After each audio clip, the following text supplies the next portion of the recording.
Hello everyone and welcome to Onslaught Legends Series Match Day 11. I'm Adam and with me is the wonderful Ducky. Hello Ducky, how you doing? I'm doing very well, Adam. What about yourself?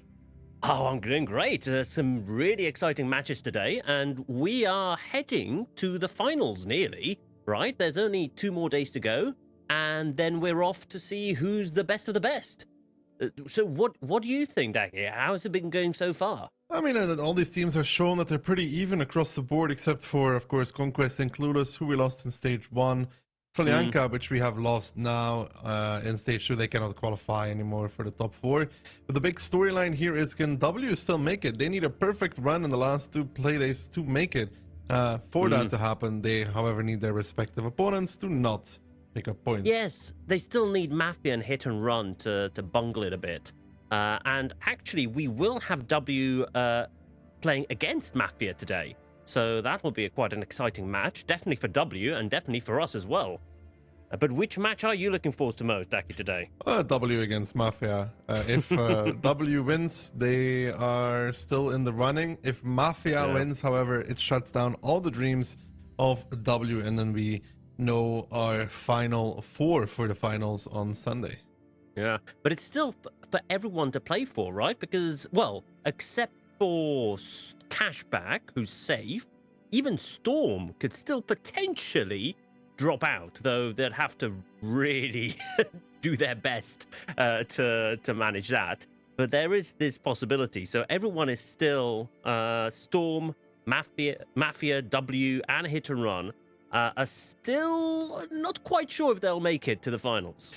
This week, though, a very big week in the Twitch drop department. 12 tokens today, 12 tokens on Thursday, and then on Sunday, the juicy mystery drop. So if you're collecting your tokens today and Thursday, very, very important days towards collecting those juicy rewards in the in-game stores. So do make sure you have refreshed, everything's working correctly, and start collecting those goodies. Yeah, there's some really good stuff in there as well. I've been looking at it, and there's quite a few things I'm setting my sights on. What about you, Daki? I never collect drops, to be honest, Adam, because I'm simply, I forget. You know, I always forget, and I just look at it this way. I just leave the goodies for the other people, you know? That's true. That's so very nice of you. But you should just watch your own streams, right? Oh, and there's 64,000. So we're already at 64,000 euros as the prize money, which is huge, right? I think Kai was saying that he predicted around 50,000. So 64, that's amazing. And that's down to our good viewers buying the amazing bundle, the OLS bundle that we have still available. So if you want to add to the prize pool, it all goes to that. So go ahead and do that. Yeah, you get a fancy little badge with it as well that shows your extra special. Kihan has it, I have it. I don't know if Adam has it, and I hope he does. Of course I do, yes. Definitely. I wouldn't go out without it. Kihan's dreams of reaching 69k will be pretty hard though, but... Oh yeah, 69, 420, right? Oh, that's 30. No. Let's talk about something else, Becky. And then... But yeah, today is... Well, F is not today, that's on Sunday. We'll have the finals there, so Dopamine versus Stacked will be deciding for who gets the 10k, who gets the 5k as well. Pretty big difference. I mean, doubling the payday, but both the teams guaranteed. And on Sunday, of course, we will also know who from Europe takes the biggest prize home. So we're going to start it off with Cashback versus Solyanka. A match more important for Cashback than Solyanka. They want to get the best possible seeding. They're already in the top 4. Solyanka is already out. Solyanka, this is more of a training match for them, if anything. Definitely a shame from Solyanka because they were doing so well at the beginning, and then it was just from one loss to another. Yeah, it was a poor showing there, but hopefully they can still show themselves against Cashback today. But of course, Cashback being at the top of the leaderboard, it's going to be a difficult opponent to beat. Oh, for sure. But it also depends on how these teams approach this match, right? Like I said, Cashback is already qualified, so they have very little stress right now on what to do. They also probably don't want to play their very best strategies they still have left. While Solyanka, on the other hand, can no longer qualify. So they're just literally approaching this as a live training. which is True. going to be interesting to see how both these teams decide to play it out because of that. True. But Cashback, I still think they want to be on the first spot because that gives you the chance then in the semifinals to choose which opponent you want to go up against in the semifinals. So it's still quite an important a spot to be in. So I think they'll be trying to win against Solyanka, definitely. But yeah, you're right. Maybe they won't put their best tactics up forward. And we can see that the community is heavily supporting Cashback here in the predictions. 95%. That's pretty damning against Solyanka. But who knows? Maybe one of the 5% predictions will be right in the end today. Though I do doubt it a bit. It's unlikely. I mean, 95-5 at this point in time is maybe a little bit overshooting the mark still, if you think about it. But nonetheless, Squeezy, been playing a lot of bad shot, good damage, good penetration rate. It's exactly what you expect from one of those players. Yeah, and yeah, average damage 3,200 after so many matches as well. Like, we definitely saw some big numbers at the beginning of the series, but being able to hold on to these averages is quite spectacular. So yeah, not quite amazing there. And here we've got the map lineup. So Westfield was taken away, but Cashback has chosen Pilsen as the first map. Then we're going to go on to Cliff. That was chosen by Solyanka. And finally, Studzianki. And then if there's a tiebreaker, we go off to Muravanka.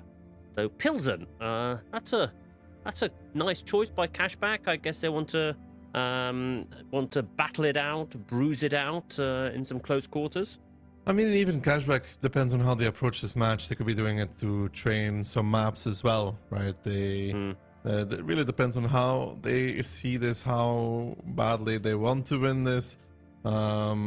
Surprised they didn't go for Ghost Town. Has been their pocket pick, well, the entire time. But Pilsen, yeah, it's an interesting map. We usually now see either cap fights or straight field engagements.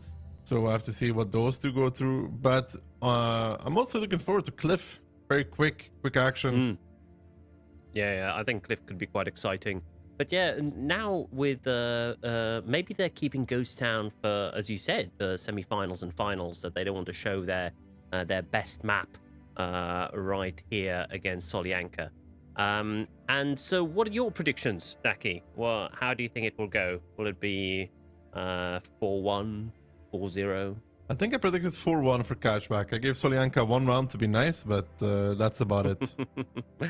Yeah, I think I'm on the same boat there. I won't be rocking the boat this time. I think about 4-1 is about right. But who knows? Maybe Solyanka will surprise. I hope they do, because we know they have what it takes to perform. They did at the beginning of OLS. So maybe they'll get back. And now that there's really no pressure on them, maybe they'll perform better. Yeah, but then that gets counteracted by the fact that there's no pressure on Cashback either. Yeah, that's true. Well, yeah, I guess so. You out-argumented me there. So what do we have lineup-wise? Because TDs were quite the favorite in the last few match days, right? Yes, it's indeed very TD heavy, although Solyanka is indeed also going towards that triple batcha, triple E4 and a Tessak. Really interesting. Wow, yeah, that's a lot of firepower. While Cashback is going with the 60 TPs, one Batchat, 268/4 twice, an E3 and a Rheinmetall Panzerwagen. I'm sure Kihan would be proud of me for that pronunciation. I don't think he has ever been proud of anybody. That's true. He's a very strict teacher, that one. So both are going with a light. Both are going to be trying to tag some of those tanks at the beginning. And yeah, quite a lot of tanks were spotted. So quite a lot of information going both ways. I mean, not that much for Solyanka, though. They only spotted a very limited amount of tanks from Cashback. They got the better plane, and I think they spotted 2 or 3. But I'm still not a fan of the Tessak on this map that much, personally. I prefer the RHM, but maybe Shelby can prove us wrong. He's definitely had enough practice in random onslaught. Barbarian's going to be starting on the cap though. And really only Shockerix right now is in position to stop this, so they will have to be careful at some point. It's a very long rotation down zero line for the side of Solyanka. Yeah, Cashback is splitting each other quite a lot there. And going for maybe a quicker play than I expected. I thought they might take it slower at the beginning. But they're already capping, so already putting the pressure on. But is it maybe a ruse to then swing in from the east? I mean, Cashback has pretty good control over the map right now. The double 60p did get spotted, so Aka and Little are being scouted in this area, so Solyanka needs to keep that into account, that there is double 60p there, and it's going to be very hard for Solyanka to actually push this. Victor gets spotted out. Little taking another shot though, Vladislav as well. Liberty in trouble though, and that RHM maybe not expecting the double batch shot to come. Takes one, takes two. It's just about getting around the corner, but that gives the Tessak an opportunity to go clip him out, and that is exactly what the Tessak will do in return as well. So opening found here for Solyanka on Liberty. Nice. Yeah, you know Tessak can put out a lot of firepower, especially in these close quarters. Yep, he'd taken it out, but the capture is creeping in, and there's no one really there. Oh no, did they decap? They did, right? They used the strike gods. They need somebody to block now. They're not going to get it either. 2 seconds left. It's going to be Cash back stealing it. Jeez. Oh no, the reset comes out, but that is not enough. I said did not have any of the cap points. It was Barbarian with all of them, and just like that, Cashback take it away from the side of Solyanka. I mean, in terms of HP, they were also winning quite hard though. Yeah, they were. Solyanka had a nice play there with Tessak, and I love seeing the Tessak out and about. But that was a very quick defeat of Solyanka, a quick win by Cashback. What a play! That was very good. That was very confident from Cashback. But I guess that's what's to be expected. I mean, that single cap starts building over time. They did get a strike, but they had nobody close, and I think they then strike the wrong person because they weren't sure. It's a 50-50 when you spot Iset and Barbarian on the cap. It's like, which one of the two actually has the cap points? You cannot know because they were never spotted driving into the cap, so they guessed it was Iset, but it was actually Barbarian that had all the cap points. They reset him, but then you have no more time. You have no more time to reset anymore. Now, let's have a look at the stats, how we were doing. So, we've got little Cashback at 1500 damage. To be honest, the damage wasn't huge because there wasn't enough time to do that damage. We can see that the bat chats did quite a lot, but other than that, it's pretty average. I mean, damage not the most relevant thing in this battle. There's still a lot of HP left. So for Cashback, they're very happy with that. You know, picking up the first round, sealing it away. Who knows what could have happened if they were able to reset for a while. Yeah. I wonder what happened there with the artillery as well, because I did see that Solyanka did pick it up. Yeah, that's what they did. That's what they did.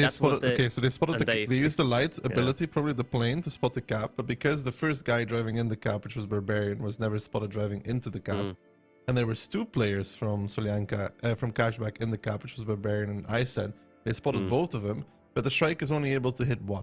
So they put it on Iset, but Iset only had 10 cap points, for example. Yeah, outplayed. That was a very good match, very confident by Cashback. They went in clearly with a plan, and that plan worked. Solyanka had a nice ambush there, managed to take out a tank, but other than that, wasn't really anything that they did to stop Cashback from winning. I think they were a bit too focused on that brawl in the coal mine, and paid the price. I mean, they did have most of their tanks focused on that area in the beginning. Predictions: Ski-Hand 4-1 together with me. Moff actually going for 4-0. That's oof. Yeah, that's harsh. You don't like predicting 4-0s in general, though. Yeah, it's not a nice feeling. But seeing this first round, I'm not surprised by Moff's prediction, to be honest. Yeah, let's see what Solyanka can do. I hope that again, from the maneuver that they made in the coal mines, they are capable of doing some good plays. But completely ignoring the cap like that for a long chunk of time, was definitely a mistake. So here we got the lineup. We've got Solyanka. They're loosening up on the back chats and actually going with the Object 4 and E4s. So quite a heavy lineup this time around. And continuing with the Tessac. Cashback in return though, not any light tank shenanigans for them. Triple V4, a bad shot, 25T times 2, a T57 and a 277. Looks like they want to play the cap, which they can. Yeah, they've proved that they can. So let's see if they can do it again. But yeah, looks like this one, they're going in for a bigger brawl, more punchier setup. They did get 3 tanks spotted by the Tessac, so still not doing as well with hitting the tanks at the beginning, but it is more difficult now, right? Because there's a cooldown at the beginning of the match before you can use the recon, so it is more difficult to actually hit someone. Yeah, indeed. It is a bit harder with that delay, and you could see a lot of tanks still here from Solyanka. They're kind of expecting this cap play or wanting to play the cap, so equal forces about. They have actually 1 extra tank here, but could say though for Cashback, they are taking objectives, taking 1 strike, taking 2 strikes, taking 3 strikes even with the 1 in the field. And that is going to be a lot of damage if they decide to throw it in a fight. That's 1.2k guaranteed damage if they hit 1 tank. So objective-wise, Cashback is currently very, very happy. Yeah, Solyanka is taking a few shots, though. Not taking, giving a few shots, I wanted to say. So they did now make the HP pool equal, because they were at a bit of a disadvantage there at the beginning of the game. Tessac is, Shelby is doing quite a good job of holding Iset and Squeezy there in the coal mines by respotting them, probably... Cashback there is not completely sure what they can expect on that ridge. The Tessac is amazing for this. Yeah. Because of the amount of shells it fires, right? Because of the amount of shells it fires, it's always able to spot the guy trying to, or not spot, but reset the guy trying to take the spotting point because it just sprays the entire cap. Yeah, no, I do really like the Tessac, and also just hearing that ding, ding, ding, ding, ding, ding of the Tessac just attacking you. Tank is very unnerving, especially when you're not quite used to it yet. But the team's now already had a lot of time to get used to the new light tank, so I think it won't surprise anyone. Game is turning in a little bit of a stalemate though, and that is bad for Solyanka because something's about to happen, which is triple strike being taken yet again. And you can see Shockryx is the one that took all the damage from the team of Cashback, and they're currently just objective playing. You see on the top right there, 1 strike, 2 strikes, 3 strikes taken, and every 2 minutes, this is what's going to happen. And there will need to be something happening from the side of Solyanka, or just going to slowly get rid away by those artillery strikes. Yeah, they're already down on HP, though it's not a huge difference, and they did manage to put it back a bit again. But yeah, they are in a disadvantage in the resources, and they're not really in a position to take any of those resources back. They're making a push there on coals. I said is a bit alone there, and he's going to get flanked there by Vischer. Oh, he's taking a lot of damage from Tessac. Oh, I love to see that, and he's gone. Not really the greatest awareness there from the side of Cashback. They did drop a bomb on Vladislav by the looks of things. He's down towards 387 in return. The strike will not finish him because of the ability that he has. 47 HP remaining. Maybe Aka decides to put it on him. We'll have to see about that one. But Solyanka, they're making a good repush on the field and now trying to repressure the city. Trash Panda in a little bit of no man's land though. In that E4, Vladislav goes down against Little. But now that E4, no ability either, is able to get picked off by the guns from Cashback, and he has to be very careful. Yes, well, Panda's really not in a good position there, but he does have HP on his side. While Little just got rid of one of the E4s, but Cashback is falling behind a bit HP-wise, and not tank-wise yet, but HP-wise. Oh no, but Panda's out of it now, and Barbarian and the rest have now all the time in the world to take out Shocker is, and that's what they're doing. There's nothing really can do about it. And he's gone. Oof. That hurts. Well, it is a one-shot, though, to the strike if he doesn't have ability activated, but he does have it still left, so he should be able to be fine with it. The E4 on the artillery strike in the middle is probably going to be the next focus for Cashback, because they know that he's there. They can't really chase the Tessak and the Batcha 25T and A1. They don't know about it. They could also, however, force the cap. This is another potential for the side of Cashback, of course, force the strike usage, force the tank from Solyanka close after as well, but they'll have two of them, which is not going to be the greatest thing here for Cashback, because Shelby taking the strike on the field will do a lot of damage, will drop, for example, Barbarian to a one-shot. Yeah, Solyanka is not... I don't know.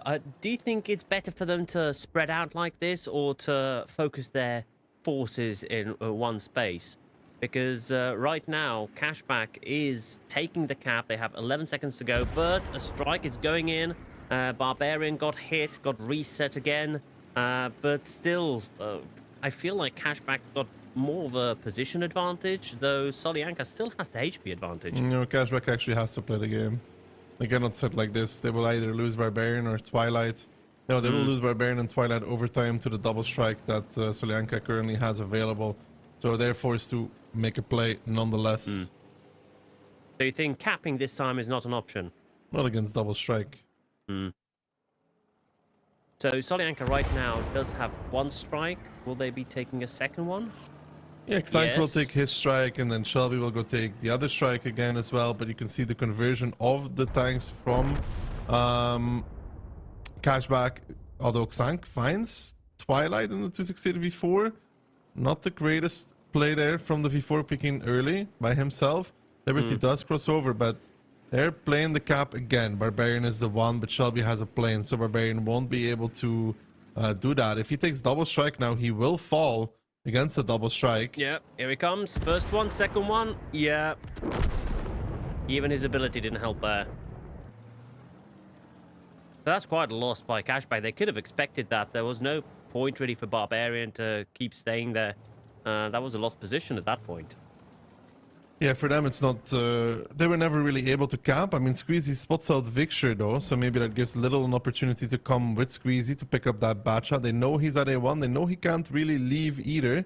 So that gives them something to work with, although Victor will put himself in a position where he's able to spot the approach. Shelby taking another strike down towards 800.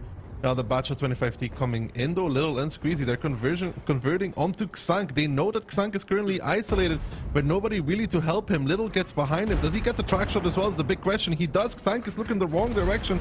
Little is starting to take damage though. Gets blown up even by the Tessak, and now Squeezy, the next one coming in. He is down towards a 2-shot for the Bat, 1-shot for the E4. And it does look like Solyanka is actually going to bring back round number 2 in their favor. Yeah, it looks like it. And I love seeing Tessak in action. It has been so underused in the earlier stages of OLS, but now I'm seeing that it does have its uses, and it's really shining in this match. Yeah, in this battle, the Tessak actually worked out. He did quite a lot of damage. And it all started with the 277 getting kind of caught on the field. Yeah, and now Liberty's the last one standing, and he's gone, taken out by the E4. Very well done by Solyanka in the end there. I thought that Cashback had it in the bag, but yeah, you were right there. The cap wasn't a good play for them at that moment, and I felt like they really stayed there for a very long time. It seemed like they committed, and they committed wrong. They actually had to go for the E4 or something like that. Most likely they could have gone for the E4 in the middle when the first strike started getting taken. Oh, look at that. We've got the E4 on Solyanka's side with a nice round, 5,000 damage. That's beautiful. And then some damage by the Object 4 Tessak with 3,600. I thought that might be even higher than that, but that's still a very good result for Light Tank. So what do you think about these stats? Solyanka definitely surprised there. I'm loving how they played that game. They played it out very well in the end. I mean, playing for the double strike is exactly what they needed to do. So, good stuff. But in the from them. beginning, they weren't the ones in charge of the resources. They were losing on those points. But they managed to push out cash back and managed to take control of those resources. And yet again, we see how important these resources tend to be in battles like these. And I would say, especially on battles like Pilsen, where it's more close quarter, these strikes can really be the difference between defeat and victory. But now we have Cliff. This is the one that you were looking forward to, right, Aki? Yeah, Cliff should be very, very quick paced between these two. It is going to be... I mean, Cliff is always fast paced, so within now and 10 minutes, we're going to have somebody that's either going to be 2-2 or we're going to see match point. Yeah. And both of these teams got a history of being pretty aggressive. So I can expect Cliff being quite a hard-hitting match. And Solyanka picked this map, so do you think they'll be more confident here? Hopefully, right? Otherwise, they shouldn't pick it. Yeah, I guess that makes sense. But now that they've won a match on Pilsen, maybe they feel that, okay, we can beat these guys. We can beat Cashback. Now we're on our map, on our pick. So hopefully they'll show us something spectacular. And maybe we'll see not an upset, because as he said, there's no real pressure for either team. But it would be nice to see Solyanka perform on one of their last matches in OLS. Yeah, of course. I mean, you want them to do the best they can and literally approach this as a training. But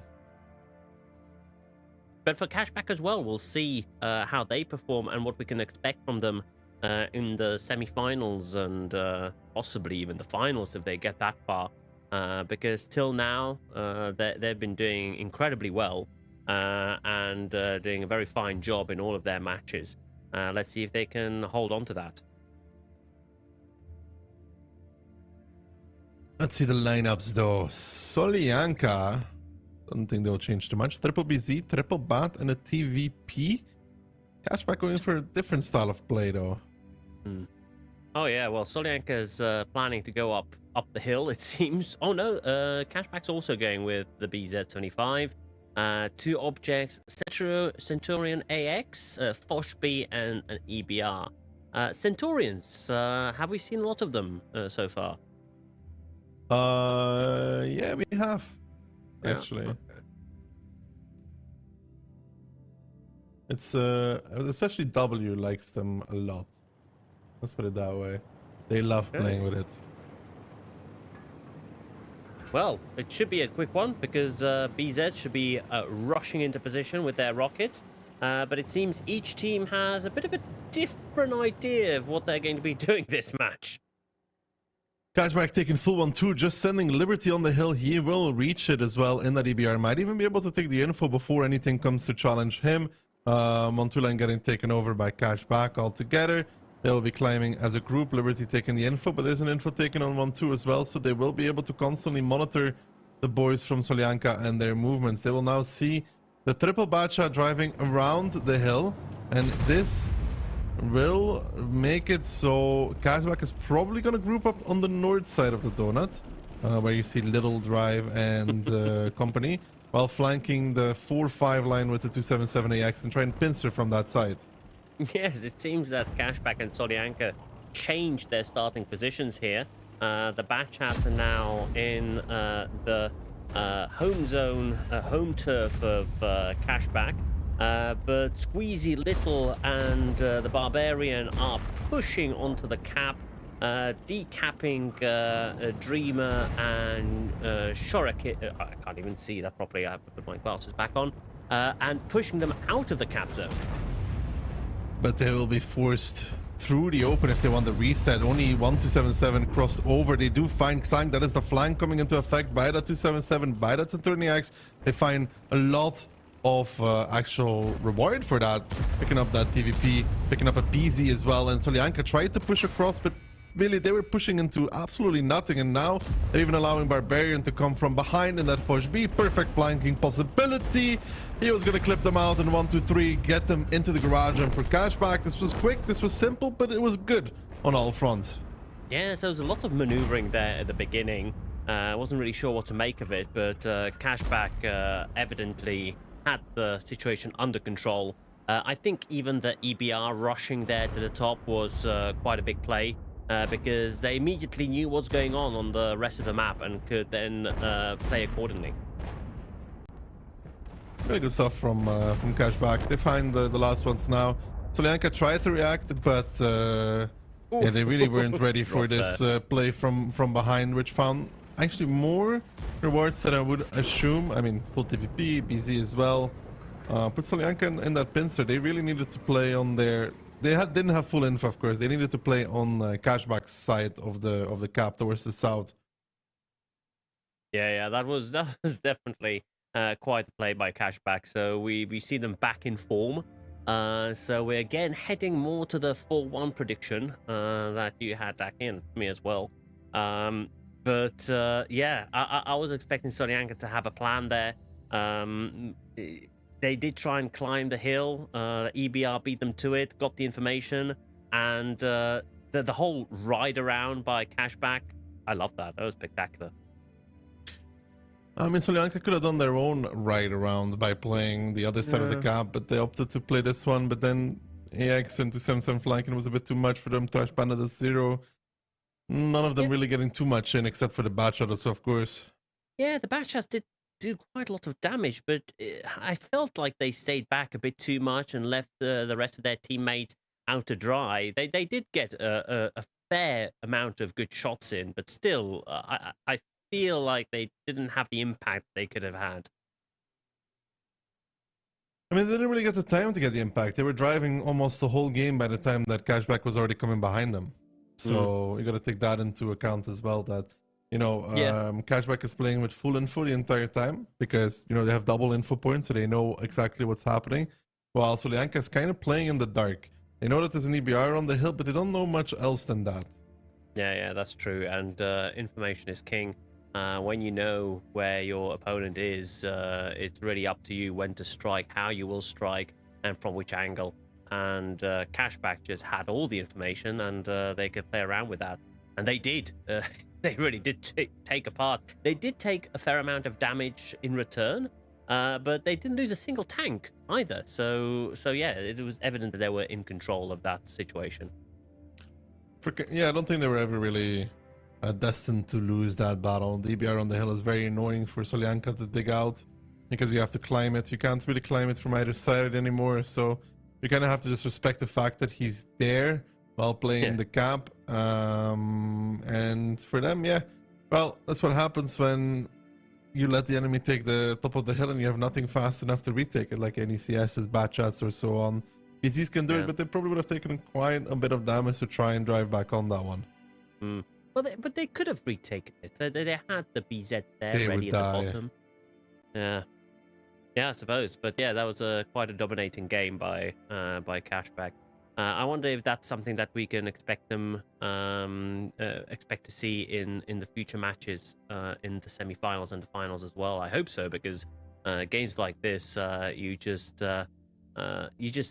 see what control and what finesse these teams have and how much training goes into maneuvers like this, because it was perfectly made by Cashback.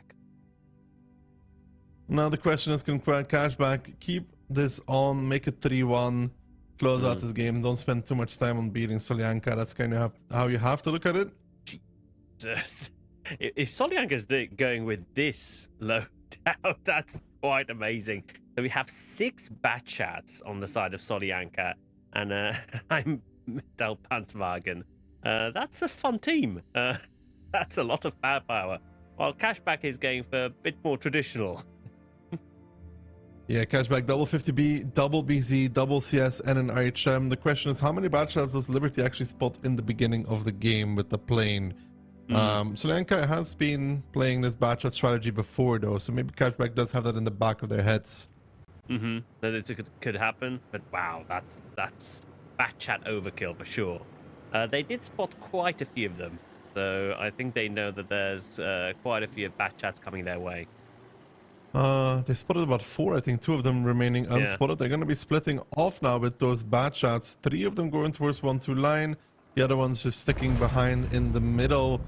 Shelby taking the hill, but Xank does cashback just push through. Shelby there taking some damage, but he will make it up. 1.5 taken, gets struck. Oh, he got stuck there.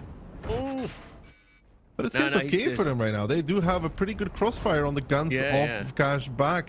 Little being dropped to 1.2. The hill lost for the side of cashback, and they're going to try and cross over towards 1-2 now with a bunch of tanks trying to repush this. Aka leading the charge, more coming behind him, a 50B, another CS, and a BZ. The plane from Liberty is a good one as well. They have really good info right now for the side of cashback, but can they play it out? As you can see, Solyanka now starting to converge towards the middle, the 50B of Little, trying to get his clip out before the inevitable overpush, and I think he was able to do just that. HE shells from Liberty coming out as well. That RHM almost blowing up on the crossing, and he's actually going to get repushed. Trash Panda just wants to pick him up. Liberty tried to put some crossfire, but he is going to be the one that gets crossfired in return. He'll be forced to drop off on 438 HP. He will live. He flips. He's dead. He's not going to be able to turn back around, and now cashback lose their RHM, which could have been a huge deal in this battle. Yeah, that's a shame. That was a bad drop, but I think Solyanka is doing a very good job of doing hit and run tactics, always retreating from any big push made by cashback, using their speed, using their hard-hitting clips to do that important damage. And Liberty, there he is on his back. Just that's sad to see. Sad to see. He's gonna fall. I said gives a good shot to Trash Panda though, and the strike there on that CA, on that batch of 25T, very important, makes him a one-shot now. Aka coming to cover.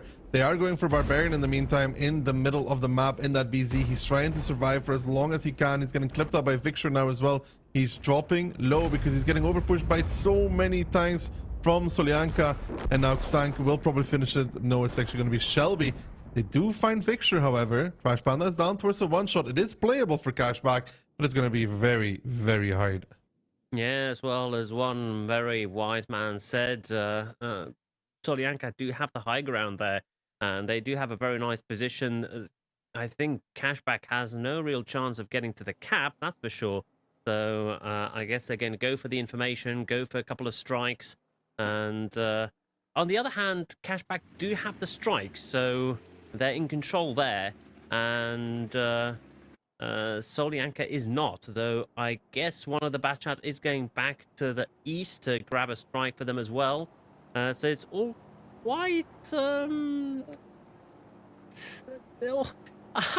can't really say who's on top here. Well, it currently looks to be Solyanka. To be honest, 5 tanks alive. They also have, of course, the RHM, which is very, very important in this kind of battle. I said crossing over the middle, though. Aka trying to cover from fire behind. He takes a strike from, or a shot from one of them. Now Twilight and Squeezy left in 1-2, and Vladislav is starting to make his way there in that batch of 25T. Very, very healthy as well. Yeah, I think that this is the BZ that will either win it or lose it, because that's their biggest HP carrier, and he can take a few shots and take care of some of those Batchats that are quite low health. Oh, but there's a strike coming on Vladislav, and it hit. Will it make a difference, though? He still has quite a lot of HP to play around with. Oh, Squeezy got taken down. And Twilight as well is also one, and he's down as well. Jeez, that was a quick turnaround from Solyanka's side. Good repush there from Solyanka on 1-2. I mean, a bit of HP with those clips. In a fight like this, the Batchat is always favored because of the clip potential. Vladislav picks up Aka. It's actually going to be 2-2 moving out of cliff. So Solyanka showing signs of life. And for cashback, yeah, well, I think Liberty twice so far in this match making a mistake, which is very rare. Yeah. Yeah, that drop, that was... we're going to use that on TikTok, I'm afraid. That was a very nice drop. But other than that, Solyanka did very well with that Batchat gang. They really show that they know how to use this lineup, and I think Cashback was right to be afraid of this lineup because it worked. Good stuff for Solyanka. Good training, good practice. Yeah, definitely. and across the board, good performance from them as well. Like we said on the cashback side, yeah, Liberty there, a misplay, rare misplay from him. Showing there. But Cashback definitely have the damage advantage. Look at that, 5,400 at the top. All of them did a good job and pulled their weight. Vladislav with 3 kills, very nice to see as well. Yeah, Solyanka did well. It's still an exciting match. Looking forward to the next one. So what's the map we have now? We have Studzianki. Okay, so we're going into more open map. Maybe a bit slower, not as brawly, right? What do you think we can expect from both teams? They can brawl if they want to. We've seen teams go straight into the factory. It honestly depends on the play style. They could play outside, could also play factory. We've seen a lot of teams try to play it quickly, but 268v4s, then pushing off when they realize they're getting flanked from the outside. It honestly really depends on what either team wants to do in this regard. Is this a map that Solyanka could use their Batchat gang again, or no, not viable? It's far too heavy for that. Okay, so we won't see that again. That's a shame. I enjoyed that in Cliff. But did Cliff match your expectations, Taki? Yeah, sure. It was quick. It was fast. Kind of as expected, right? Yeah, 2-2. So no one was right, but least of all Moth. Is always nice to see. I thought you Islanders stick together in some way. Yeah, that's true. I should be a proud supporter of Moth. So no, I think Moth does a terrific job. Better than me, definitely. But yeah, 2-2. So Solyanka putting up a fight, which is nice. I like to see that. I like them that they're not just giving up totally. And Cashback's got a fight on their hands. So now they have to prove that they are worthy of the top spot. They could do it. I mean, they could win this match. It would be a shame for Cashback. Of course, we said that they want the points for the seeding. It's very important. Yeah. Yeah, for Solyanka, there really is no pressure at the end of the day. They win this, they lose this. It's not really going to change anything. Yeah. Well, because whilst all the points will be erased when we get to the semi-final and final stages, they're not completely irrelevant, as you said. And as we mentioned before, the first place will get to choose their opponent for the semi-finals. So it's not completely irrelevant where you end up that standing. But yeah, once we are finished with these 2 match days, the points will be erased, and it will just be up to those few matches over the weekend, and we'll see who the final victor will be. Lineup so for Studzianki, looks like Cashback willing to go with an E5 and Udes, triple V4, an E4 and an Archem Panzerwagen. Okay, interesting lineup. And Solyanka with IS-7, it's a very heavy tank, lots of HP, 121B, and again a Batchat. It seems that they just can't go without one. And a Grill 15 for a little bit of sniping. So yeah, if there's a map for sniping, definitely this is the one. The Grill very powerful, right? It's a very powerful tank with the ability that increases the alpha. We saw Storm pioneer it, I think, on this map. Now Solyanka trying to do a little bit of their own with it as well. And if they can force a fight on the outside, it's going to be beautiful. The Gorilla will hit every shot. Most of the shots missed by the Gorilla in this mode are a skill issue. So there's nothing really to say that it was RNG. Definitely not in this mode. So the split so far... Solyanka playing it very wide. Yeah, well, they have to because they have the Gorilla. They can't really challenge the factory. Cashback is more grouped around the factory because simply they need to be. They have their lineup that is good for that kind of fight. They don't really have a lineup that controls outside, but they have no cap pressure. They don't really have anything. And already you can see Shelby taking very large control over the map. He's in H3 right now. So Solyanka cruising at this moment in time. Yeah, they definitely are. And Cashback with TD heavy loadout, they're not in a position to chase Solyanka down. So Solyanka do have the advantage in control of the area. No one's capping yet.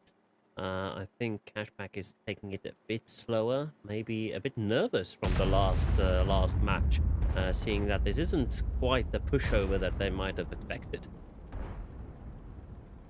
Shelby getting called a little bit though in the RHM, now forced back, and Solyanka, we're expecting a beeline push from the side of Cashback. You see there were positions for that, but it's not happening. The Cashback is actually able to retake quite a bit of control themselves again.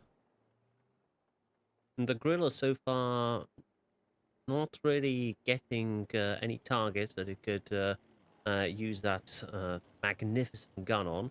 And it's repositioning to support the Rheinmetall Answagen, while Cashback did make a move on the cap for a minute there, I thought, but retreated again.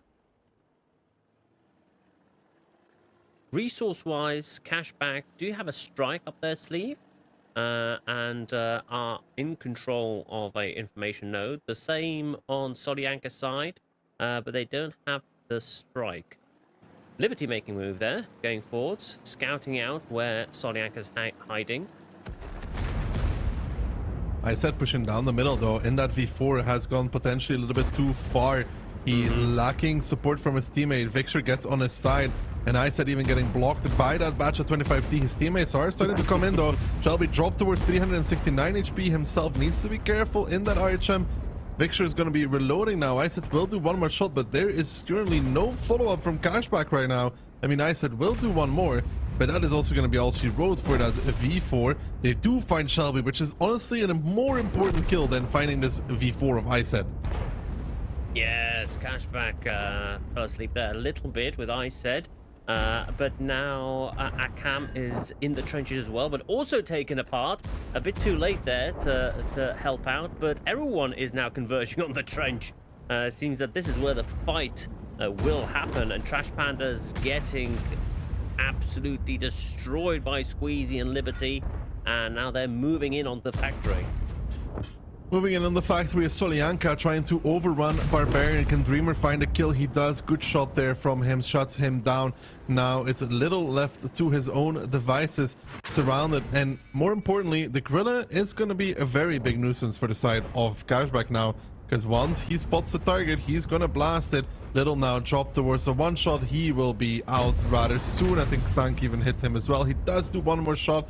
And Cashback does have something to play from, but it's not very much whatsoever.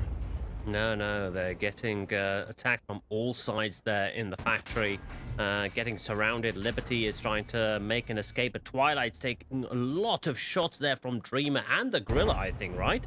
And Squeezy is now getting also surrounded by Chuckerix and Vladislav and Dreamer, and he's in definitely a very bad situation.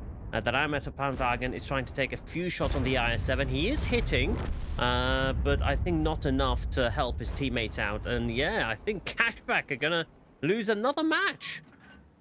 They're gonna be facing match point after this. Liberty, the last one standing. I mean, he's doing a lot of damage in the RHM, but the game is over. So Solyanka do find success in the factory.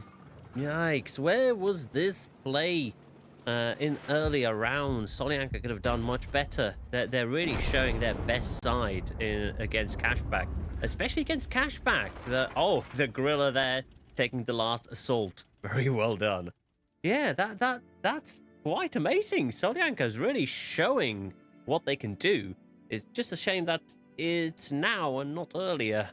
They maybe could have had some better results earlier. Well, I mean, now they're playing without stress. Cashback is technically playing without stress as well. So it's a different kind of scenario than when everything is still on the line. You need to win. You need the points.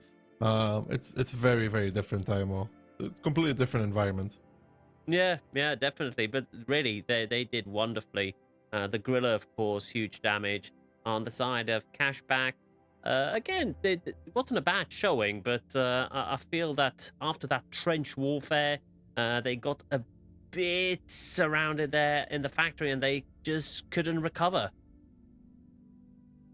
They could not recover, but the Gorilla doing top damage, 4.4. Xank putting out the numbers. That's kind of what you expect from that tank on that map, though. But yeah, Solyanka now has an opportunity to beat Cashback and at least put their scalps on their resume. Be like, okay, we are still, getting ready, and it would be how to say it would be for them extra motivation going into relegations, right?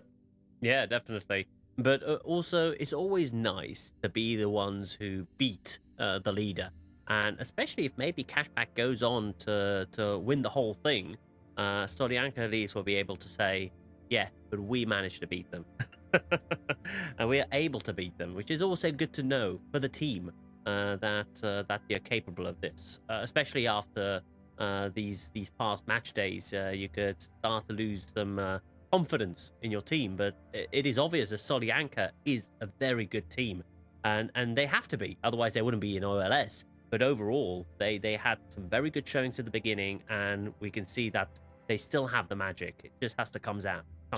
I mean, in the stage 1, they also lost out on, against Cashback in a tiebreaker. This could repeat here. They were up 2-0, then they went down the next 2 rounds, and then lost in tiebreaker. So, you know, they might be on match point now, which guarantees them a point. Not that it matters, but, you know.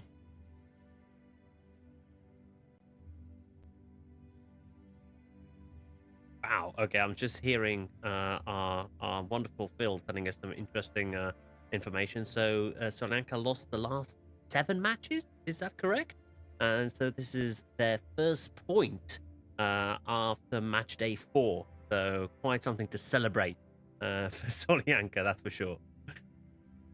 Yeah, a point is a point, right? That's some great wisdom right there.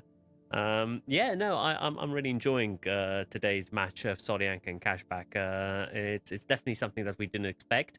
We thought it's going to be over by now. 4-1 was the most optimistic forecast, but we're now on 3-2, going on match point for Solyanka, and who knows, maybe Cashback will be going away with this with something to think about for the semifinals.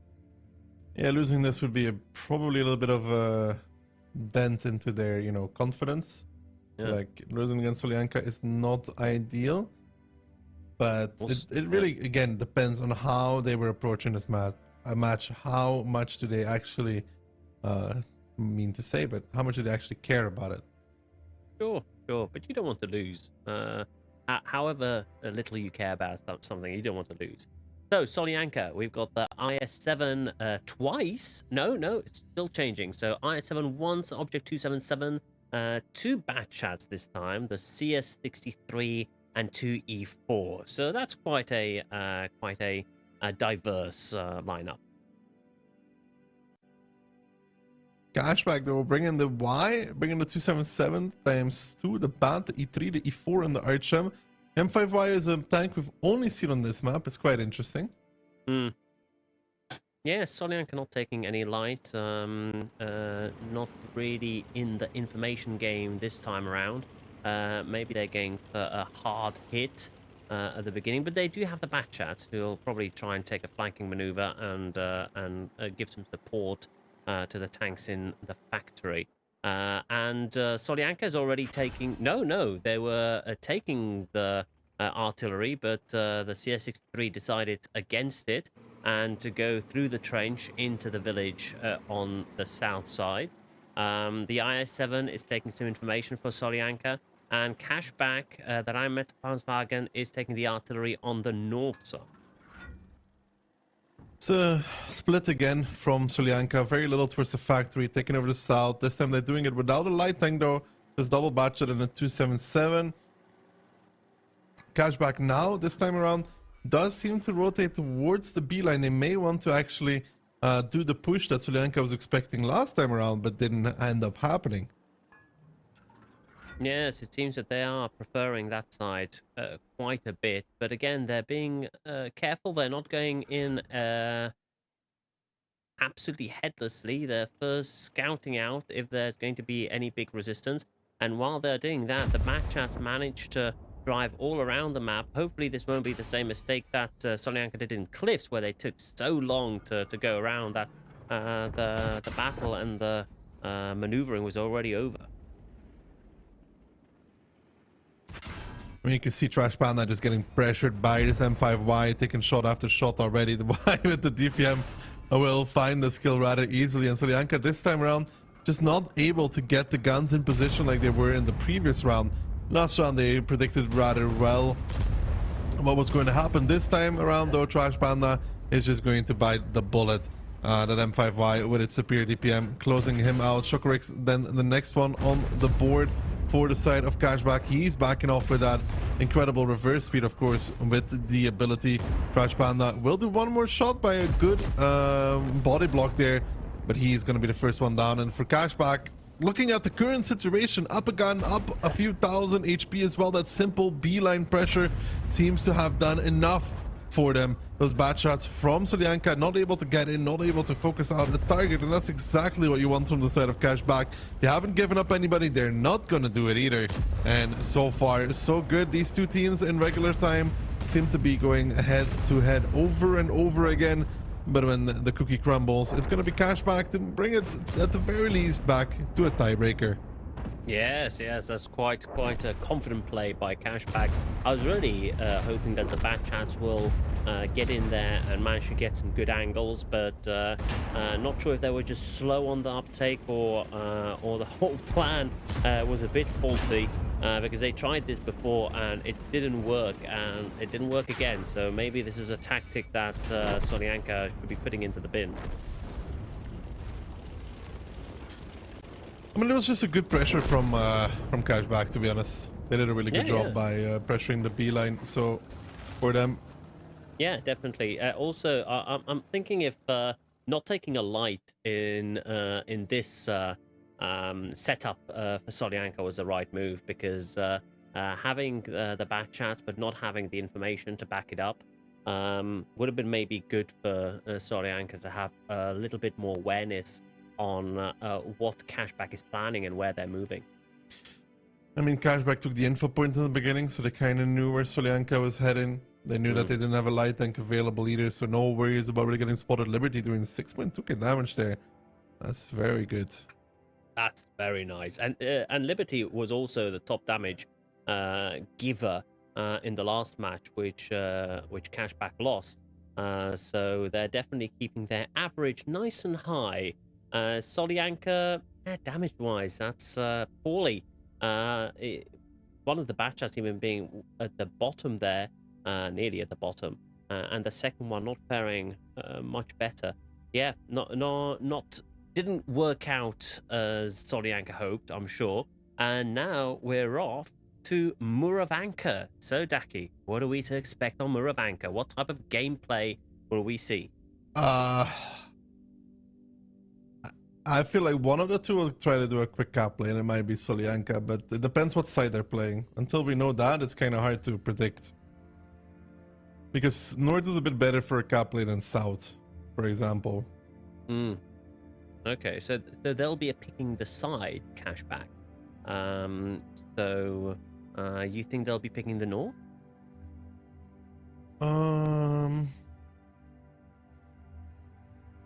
Maybe. I mean, probably I would. And what kind of tanks will we see on Muravanka? Will it be more heavies or something snipier? A lot of Bliskavitzes normally. Although some teams prefer 277 IS7 instead of Bliska, but for a pure fight, the Bliskavitze usually ends up being better, in my opinion. And going forwards, which team do you think that Cashback will be most worried? Will it be Storm, their runner-ups, or are they more vulnerable against different teams? It's unpredictable for the finals. It really depends on individual matchups, maps. It's not clear-cut. They've been so close to each other that you can't really put a favorite of which team they're going to be do best again. Everybody's been dropping rounds against everybody, for that matter. That's true. That's something that's nice to see, because there you can see that we really do have a very good mix of very good teams. There isn't a team that is absolutely unbeatable. There isn't really a team, well, except the two that already dropped out, that would be a complete pushover. And we can see even from today's matchup of Solyanka and Cashback that even the team that is currently at the bottom of the leaderboard has a lot of fight still in them. So even though it has been quite a long time since Solyanka has even gotten a point, you can see that they can still make even the top team sweat. Which again And comes down though to how much does Solyanka, how much does Cashback care about this match? oh, I know, but surely like 3-3 at this point, I think Cashback cares. I think that they don't want to be completely, I don't want to say humiliated, but going into the semi-finals, you don't want to go with a loss against the team that's being dropping out. Okay, so now we've got the lineup. Solyanka is going with AMX 50B, triple Bat Chat, a Centurion, and a Badger. Love to see the Badger. And one Raimet Panswagen. No RHM for the side of Cashback, double Blitzka, an AX, a T57, double 277, and an IS7 for them though. They're looking for some sort of a brawl with that quick, aggressive lineup. Okay, that'll be interesting to see how that turns out. Solyanka, again, putting a lot of faith in their favorite Bat Chats. So let's see if they can do a bit more this time around than in the last match. Very many thanks in the meantime for the side of Solyanka going towards the east and Cashback going for that quick cap play that I talked about in the beginning. Norwich just favors it a little bit better for Dynamo, and it will be hard for Solyanka to get the necessary resets time and time again. Yeah, that's a lot of tanks there on the cap, and yeah, not much Solyanka can do from the positions they are in right now. They do have the Badger that they left behind. They get a reset on the strike as well in the forest, which is very important because that's one of the only places that can reset. The strike will be attempted to get taken again, but it won't be possible for the side of Solyanka. 3 seconds left. I'm not sure who's going to reset. I don't think anybody can from the Solyanka side, and it's game over. Cashback wins it in record pace of 1 minute and like 15 seconds. That was quick. That was fast. Yeah. That was very fast. That was amazing. What a play by Cashback. No, I didn't have time to even see what's going on there. They just came in, they capped, and Solyanka had absolutely no answer. And getting decapped all the time there in the strike, so they couldn't use it. Very good play by Cashback. Yeah, the info point spots the bad shot, and then one player hits him. When you have 5 aiming, somebody will hit resets, and without the strike, you can't close the distance quick enough. Solyanka wasn't expecting the quick cap, and the quick cap that came out. And yeah, Cashback side looking like my average random team, 4-0s. Yeah, that seems like a team that I would be a part of. Probably there somewhere there at the bottom. Definitely this game wouldn't be too good for the averages of the players, but I think they don't care. That was a masterful play. How long was that? 1 minute and 15 seconds? Something like that, yeah. That's incredible. 1 minute 13 seconds. Have we had a faster match in OLS yet? Has to be one of the fastest. I don't know, actually. Oh, we'll have to check that later. I want to see if that was a record. But that was an amazing match. And that's it. That's it for Cashback and Solyanka. So Cashback take it 4-3. Definitely a result that none of us expected. A very good showing by Solyanka. But in the end, Cashback is the king. And they took it. But now we're looking forward to Storm versus Hit and Run. Yeah, Cashback had to make it a very, very long game, Adam. But at the end of the day, they do take 3 points nonetheless. Yes, they did, and they gave us the entertainment, right? And that's why we're here, to be entertained. But Hit and Run, who do you think is going to take it this time? I think I put my money on Hit and Run still. Really? I feel like they've been dropping off a little bit. I don't know why. Okay. But Storm being second, they do have the points on their side. Yeah, Hit and Run could take it. They're very close behind them.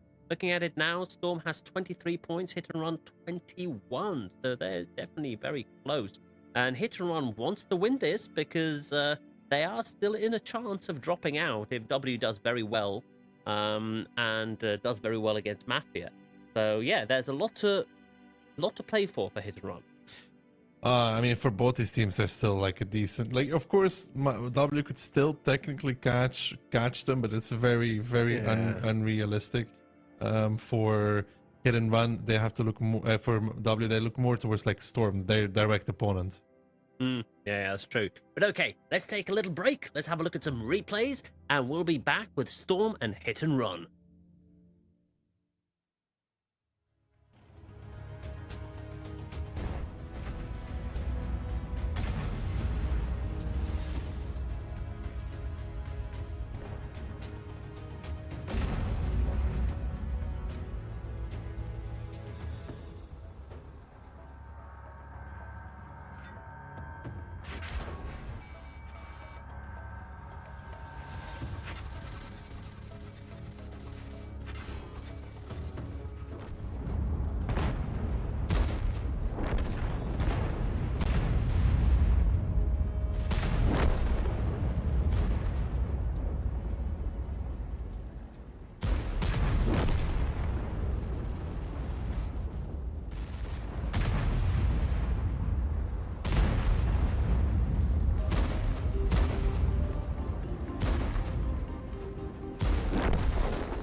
the drama unfolding on Westfield. It's like he probably reloading each year. Who's remaining, but he gets the shot. And now the clueless guys are showing. You can dispraise me and you can condemn me for everything that brings me spark in my life. I was ashamed of my morals and principles, tried to achieve my own goals, choose my path. We are not monsters. We are different believers we play. We are not monsters. We are the best in the game.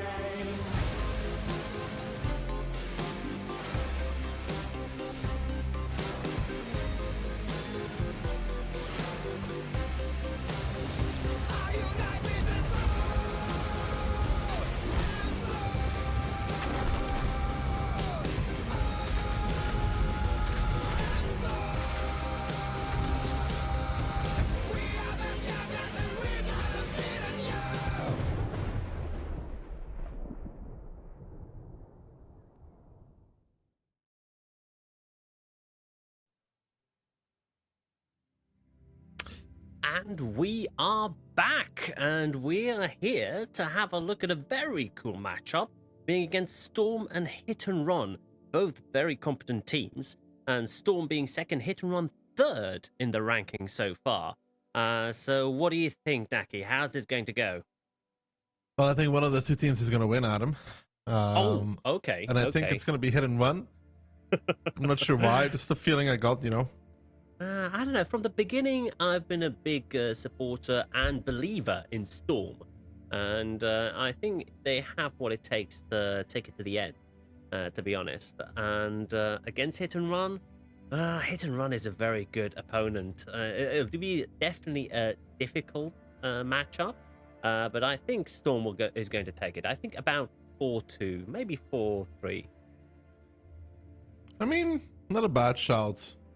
Between these two, anything could realistically happen, but you know, Hit and Run should start being on top form, you know, with the finals coming up and then China coming up after. Yeah, and this is another chance for them to take one step forward, another step closer to the title, and they definitely don't want to misstep, because if they do very poorly, they could see themselves even relegated, and W actually taking their spot in the semi-finals and potentially finals. So definitely everything to play for. Community predictions: 61% going in favor of Storm. I mean, both these teams should be in top form, right? Storm is also going to China. Let's not forget about that. Oh yes, and I'm with the community on this one. I do think that Storm has been performing very well.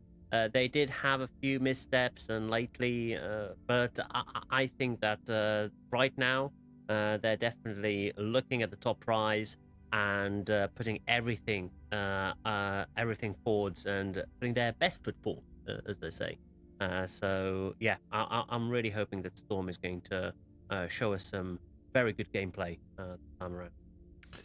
Well, we're all hoping for both these teams to be firing on all cylinders. Let's see what we're going to get in terms of map pick and bans, though. But first up, Ketsai versus Mineros. Mineros X Hit and Run actually switched to Storm. So a bit of a rivalry there. Yeah, I guess so. I mean, I guess he wants to prove as well that he picked the right team, right? And they're both bat chat enthusiasts. Both very good win rate and very good damage output. But Mineros does take it with the kill-death ratio, so better at surviving his matches. And even Pen, Pen is on Ketai's side. So yeah, definitely both of these teams have very good players on their team. How would it be otherwise? But this is interesting. Mineros being Hit and Run in the past. I like that. A little bit of rivalry always goes a long way. Let's see if the rivalry is actually a big one, though, because from what I know, they're still hanging out with each other and such. So maybe not that much rivalry at the end of the day. But Westfield coming in, the map where Storm actually took it over Hit and Run numerous times in OLC 3, so probably some PTSD there for them. Then Morovanka and Ensk. Okay, so we'll be seeing Moravanka again. And Ensk is the smallest map from the selection. So it could be quite an interesting brawl. But Westfield, I love seeing this map. I think it's a very, very cool map to play on, and quite an obvious choice for Storm, given their history on Westfield. Maybe this is also a point where it could work psychologically against Hit and Run. If Storm manages to perform on Westfield, they're going to be on the back foot. So let's see if Storm can repeat their performance on Westfield.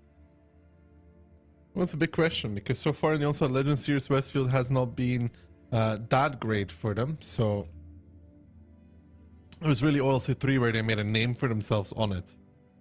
Oh, right. Okay. All right. But you know, maybe it's possible. Maybe they just bring it back. Yeah, definitely. Well, they picked it. So there definitely has to be a reason why they picked it. Hopefully they've been practicing a lot on these maps. But yeah, that's an interesting selection. And I'm very happy to see Ensk because one of my favorite maps, very dynamic, very, very interesting lineups usually, right? We tend to see some super heavy tanks there, or TDs, and I like that kind of gameplay. It doesn't really get played in the Onslaught Legends series, though. We haven't seen too much Ensk. I think it's one of the least played maps. I would have to double check, but I think only Mafia is the one that really liked playing it. Other teams not really opting for it whatsoever. Maybe that will change in the semi-finals, but that is a question for then. First, we have to get to Ensk, though. You know, if Hit and Run wins 4-0, we will not see any Ensk battles. You mean if Storm wins 4-0, right? I misspoke there, Dak. Yeah, something like that. Something. No, I think this is going to be definitely a hard-fought battle for both teams because both of these teams have shown some excellent plays in the past match days, and they're definitely on top of their form. Otherwise, they wouldn't be where they are. So, yeah, I'm hoping that this will be a very exciting game. I mean, I think it will be. Why would it not be? Between these two, it's very unlikely that one or the other 4-0 is one person. So. And so this map, we can really expect anything. Either it'll be a big brawl there in the hilly part, or we can see some interesting plays on the outside as well. So that'll be also, well, we'll see from the lineups, I guess, what kind of plan each team has and how they're going to approach this. Phase 1, Storm did get the better of Hit and Run, so... Only just. Only just, yes. Only just. And tiebreaker. We saw a lot of tiebreakers, though. What did you predict? Or what do you think is going to be the final scoreline? Well, I say, I really do think that Storm is on top of the game. I like how they play, and I think they're going to prevail 4-3, 4-2.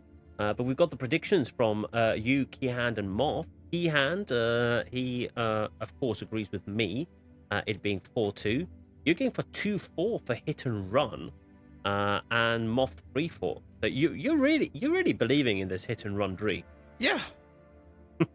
I don't know. Just I woke up this morning. No, actually, Phil asked me yesterday evening, and I felt the confidence. Okay, well, let's hope Hit and Run also feels that confidence that you do, and they managed to make such a lovely score. But I doubt it. I think Storm is going to give them quite a bit of trouble. All right, so we should be seeing the lineup pretty soon. And what the teams have chosen. Storm has gone with 2 Batchats, a Centurion Action X, a Bliskowitzer, 2 Bliskowitzers, in fact, a Minotauro, and a Rheinmetall Panzerwagen. Hit and Run, an Archum of their own, triple Bliska, a Badger, an STB, and a They can do either with this. They could fight up, they could fight down if they want to. 3 Bliskowitzers. Quite a lot of Polish power there. One of the newer tanks, of course, and quickly became one of the favorites as well. Yeah, the ability in Onslaught makes it a lot better. With the damage reduction, it's kind of really hard to pick them up. Hmm. Okay, and we see Storm is splitting up a bit, with a few of them going down to get some of the resources, while oh, there we go, hit and run. I was a bit scared there that W managed to invade our game, but no, hit and run is going for the cap. Oh, very ostentatious of them. Isaac looking to reset. Lukin is able to do it together with the Archem, but Chucky in return taking a lot of damage. 1.6 taken there for Mr. Chucky. Another one taken from the outside. More even taken on Chucky. DJ coming in with the Bacha, dropping him low.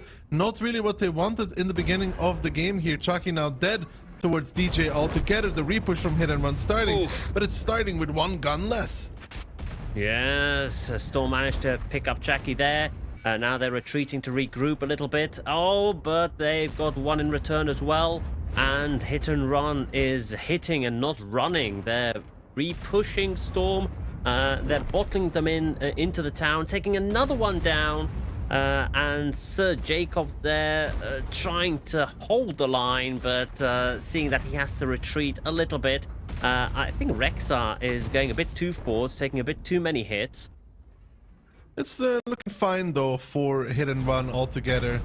They will find Mineros on the top between Piotr and Monster, and the Bliskavitzes as well from Storm now caught out. And the real issue there, I guess, is DJ pushing a little bit too far forward, wanting to pick up Chucky, but Chucky was also already as good as dead in the water. He then had to run, got picked up in return. The rest of the team in isolated positions. And Hit and Run just finding the angles that were required upon the Storm guns. 4v4, but HP is everything that matters. Piotr will pick up Mineros, find the kill there, and that is normally going to be all she wrote for the side of Storm. As Piotr finds another, Ketsai closes on Yuzek and Sir Jacob, the last dying standing for Storm. Battle number 1 on Westfield, going to the side of Hit and Run. Yes, but it's quite an exciting game there. It was back and forth all the time. A bit weird. We're seeing W there at the top, but of course it's Hit and Run, and Hit and Run did very well in that battle. And managed to react correctly after the first push of Storm, and managed to take him out. Yeah, good showing by Hit and Run. Maybe you had something there with your prediction. It's a bit early though. I mean, they only won the first battle. They have to win a lot more to close it out. But yeah, they started off well. We're a little bit worried there for Chucky if Storm doesn't overcommit for the kill there. Who knows? But this time around they did, and then DJ basically explodes for that play. And the Bacha, that's 4 shots of damage, but 937 damage in a bat. You want him to be kind of where Yuzek is. Yeah, but Sir Jacob did have a good showing there, over 6,000 damage, but it just wasn't enough. And the combined effort of Hit and Run took Storm apart there. Yeah, well, unexpected from my side at least. It was expected from your side, but yeah, I didn't expect this to go this way and so quickly as well. But good pushes by both teams, but Hit and Run, I felt that they had a little bit more of an awareness of the battle and managed to get those groupings against the different opponents on the side of Storm and take them out quickly and effectively, and got the HP advantage and managed to take Storm out. Now we gotta see if Hit and Run can do it again in round number 2 of Westfield. Run away with it. And like I said, Storm on Westfield in the Onslaught Legends Series really hasn't been that amazing. Hasn't gone that well for them, and have to pull up the stats, but I don't want to. It's just a feeling thing. They've been doing better on other maps. They even stopped picking Westfield altogether, so the fact that they're playing it now, I think it's actually good for Hit and Run. Yeah, so it's weird. Why did Storm go for Westfield? It's their choice of map. Maybe they're trying to relive their OLS3. They're trying to trigger the PTSD, Well, so far not working. So hopefully they've got some 62% win rate by whom? Sorry? Storm. Storm. Oh, yeah, okay. So Storm's not doing that bad on Westfield. 62% win rate is pretty good. But definitely the win rate is going down after the last battle. Yeah, they could kind of save it by winning this one, though. Well, let's hope so, because otherwise their choice of map was a very poor choice. I have to believe that they have something planned, something up their sleeve. Otherwise, the pick is a bit baffling. But yeah, let's see. We're going to have hopefully the lineup soon. And I'm seeing that Storm is going again for 2 bat chats. STB1, 3 Bliskowitzes this time, and a Rheinmetall Panzerwagen. Okay. Hit and Run not opting to use the RHM this time. They're going to go with the EBR, the 268V4, the double Bliska, the CS, the BAT, and the 5A. A 5A tank, not that we see a lot, actually. So do you think with the EBR they're going to try and go wide this time? The EBR can go through the city, he can go through the north. There's a lot of things he could actually do. Storm switched out their light tank though, so very, very heavy now. Well, we actually got word from management. We're restarting. Not sure what the reason there is, but we've got to restart the game. So it's back to us, Daki. Any interesting battles you had lately? The 10k and the Waffen trigger yesterday does not count. Oh, nice. Very good. And did you enjoy Waffenträger this year? I feel like I'm obliged to say yes, since I was literally part of the mode. Good. Very, very good. I don't feel like I have a say there. Well, I see Keyhand's got his finger on the button to kick you if you said no, so good answer there. No, but we're restarting the game. Should be back soon. Some technical difficulties. But we'll see if the lineup will be the same or if the teams will have a change of heart. But that was a very heavy lineup by Storm, opting without any light. So maybe they're hoping to charge over the hill and push Hit and Run out. With the lineup that Storm was using, it's more than likely that they're going towards the cap, right? They're so heavy. They could still fight in the middle of the map, but if they're then forced to come back towards the cap, they would probably struggle to actually retake that area. Okay, so you think they're going to try and fortify the cap and play the hold... cap, kill it on kill anything on HP, because kind of a counter to the Bliska is either another Bliska or just add a lot of HP yourself.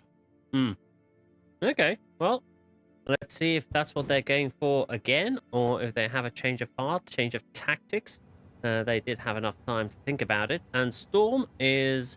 Okay, so they're going with 2 bat chats for now. STB1, 3 Bliskowitzes and a Rheinmetall Panzerwagen. So they did change it up. Definitely not as heavy as the last choice. No, so no 60Ps for Storm. Hit and Run. Also opting not to bring the EBR after all, but an RHM, quad Bliskas, STB, and a 50M. 4 Bliskowitzes. That's a lot of Polish iron. Let's see if that works out for them. But Storm with their back chats, maybe if they get into a nice position, flanking position, they can do a lot of damage there. We do see that the plane has gone off, and pretty much all of Hit and Run has been spotted. Not so on the side of Storm.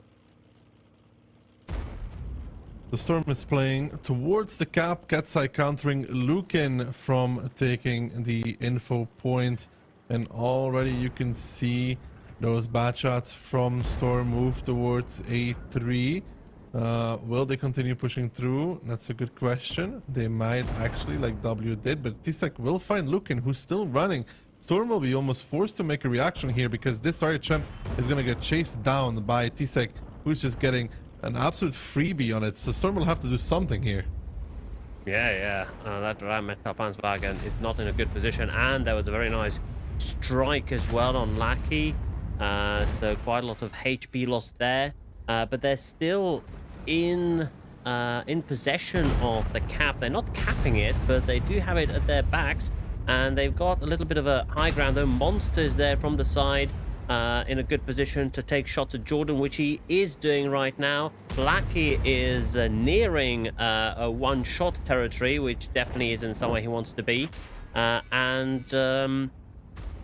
I'm not sure if their position is as advantageous as it might seem at first glance. Hit and run well and truly ahead. Now the bad shots retreating from A3. They've had 0 impact. Ooh. Chucky blowing up Lucky. Piotr is going to pay the ultimate price for that. But this whole time, Tisek has been crossfiring with the E50M from the side, getting shot after shot on the side of those Blitzkas. And as a result, Hit and Run has an HP lead. Tisek there getting double tapped though, down towards 300 HP. But the double strike's about to come off of cooldown. However, though, there is a bad shot rotation down 1-2 line. He's basically full HP. He will find Tisek in that E50M. That will be an objective taken for the side of the Storm. But they don't have much left outside of that. They're getting repressured in the north. The strike is being taken in the middle. Tisek will do one more shot and give Getside a warning as well to get out of there. Chucky gets Mineros. Now Monster and Rex are moving on towards DJ in that bad shot. Are probably going to go from either direction to really catch him. DJ is going to push down in towards Rexar, who gets the shot, gets the nice ram. And now Monster will be able to delete this bad shot. He needs to ram him a little bit if he wants to do it without taking damage, because now DJ is going to get at least one more shot out. Monster with the ram picks it up though. Rexar goes for Sir Jacob, gets him in return, and Yuzek now the last one standing. Hit and Run are going to make it 2-0 after Westfield. Yes, I think that they dealt with Tisek way too late, and after they did deal with him, Yuzek was very much out of position, not being able to support the rest of his team, and they're paying the price right now. Yuzek really nothing he can do there, and he is gone. That's another loss for Storm on Westfield. Well, and their 63% win rate is definitely down the toilet now, and that was a very good victory by Hit and Run. There was really nothing that Storm did there that was the right decision. Tisek just kept shooting one shot after the other, doing a tremendous amount of damage, and once they decided to deal with him, it was too late. Too late. The game was lost at that point. So Hit and Run very happy with the result. Cats actually doing 4k, very good in the RHM. Their top damage for Storm. There's not really anybody that, you know, completely misplayed. Even looking doing quite a bit.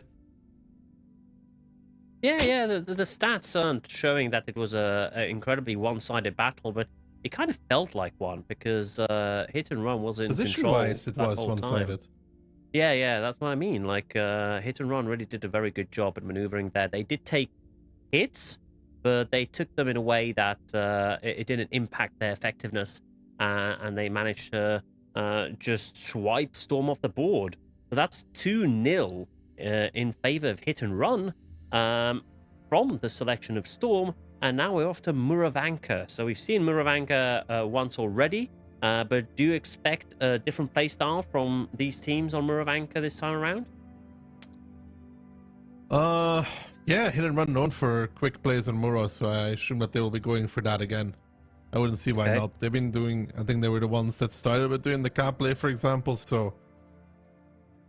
Okay, so we're going to see a scramble for the cap. That should be an interesting play. Let's see if Storm can muster up an answer to that, because they sure do need it. That definitely wasn't a good start to their match day today. And while Storm can be quite confident of going forwards, they can't be overconfident, because W is there in with a shot of still making it and qualifying to the semi-finals, and it could be Storm that takes the hit instead of W. Sure. But first, let's refocus on Muravanka. Hit and Run in a prime position to take match point really quickly. Ideally for them, they win this round 3-0, no recovery. I don't believe in it, but they also had this... they had 3-0 against W last time they played, and then they lost 4-3. Okay, well, that would be an interesting turn of events. I actually hope that Storm manages to come up with something right now because they need it. You don't want to be in that position of trying to claw back a 3-0 advantage against the opponent. So they need to put something together, maybe a bit of shock and awe, and show that they're not someone that can be easily pushed over. But yeah, let's see if Muranka is more up their alley because Westfield definitely wasn't. No, but Murvalka is technically also very quick and we played with an extreme pace. Do you think they could be prone to the same kind of attacks from hit and run as they were on Westfield? Who knows? I mean, it can be played very quickly. Well, okay, so we should be seeing their choices right about now, and Storm is going with 60 TP, a Batchat, a CS63, K91. Okay, interesting to see as well. 2 Blitzgewitzers and a Rheinmetall Panzerwagen. Hit and run in return though. Quad 277, a Forge B double V4. Looks like some sort of a camp play yet again. Okay, so we can again expect a big horde of steel at the cap area. Let's see if Storm can do something about it. It's a good question. Will be pretty hard for them though to. Well, with these slow tanks that Hitron has, hopefully Storm should manage at least a good plane. Well, they did spot 5, so hopefully that gives them enough information. They do see that there's 4 Object 277 against them, so hopefully that gives them a clue as to what Hit and Run is trying to do. And but it doesn't seem that they're overwhelmingly going for the cap Hit and Run. They split it up. The objects going for the cap, all but 1, and the rest trying to slow down Storm on the east side. But there's also pressure from Hit and Run on the east, so they want to try and deny them as many strikes as possible. But so far, Sir Jacob and Yuzek are taking their strikes. Monster in the background in that Forge B, arriving unspotted.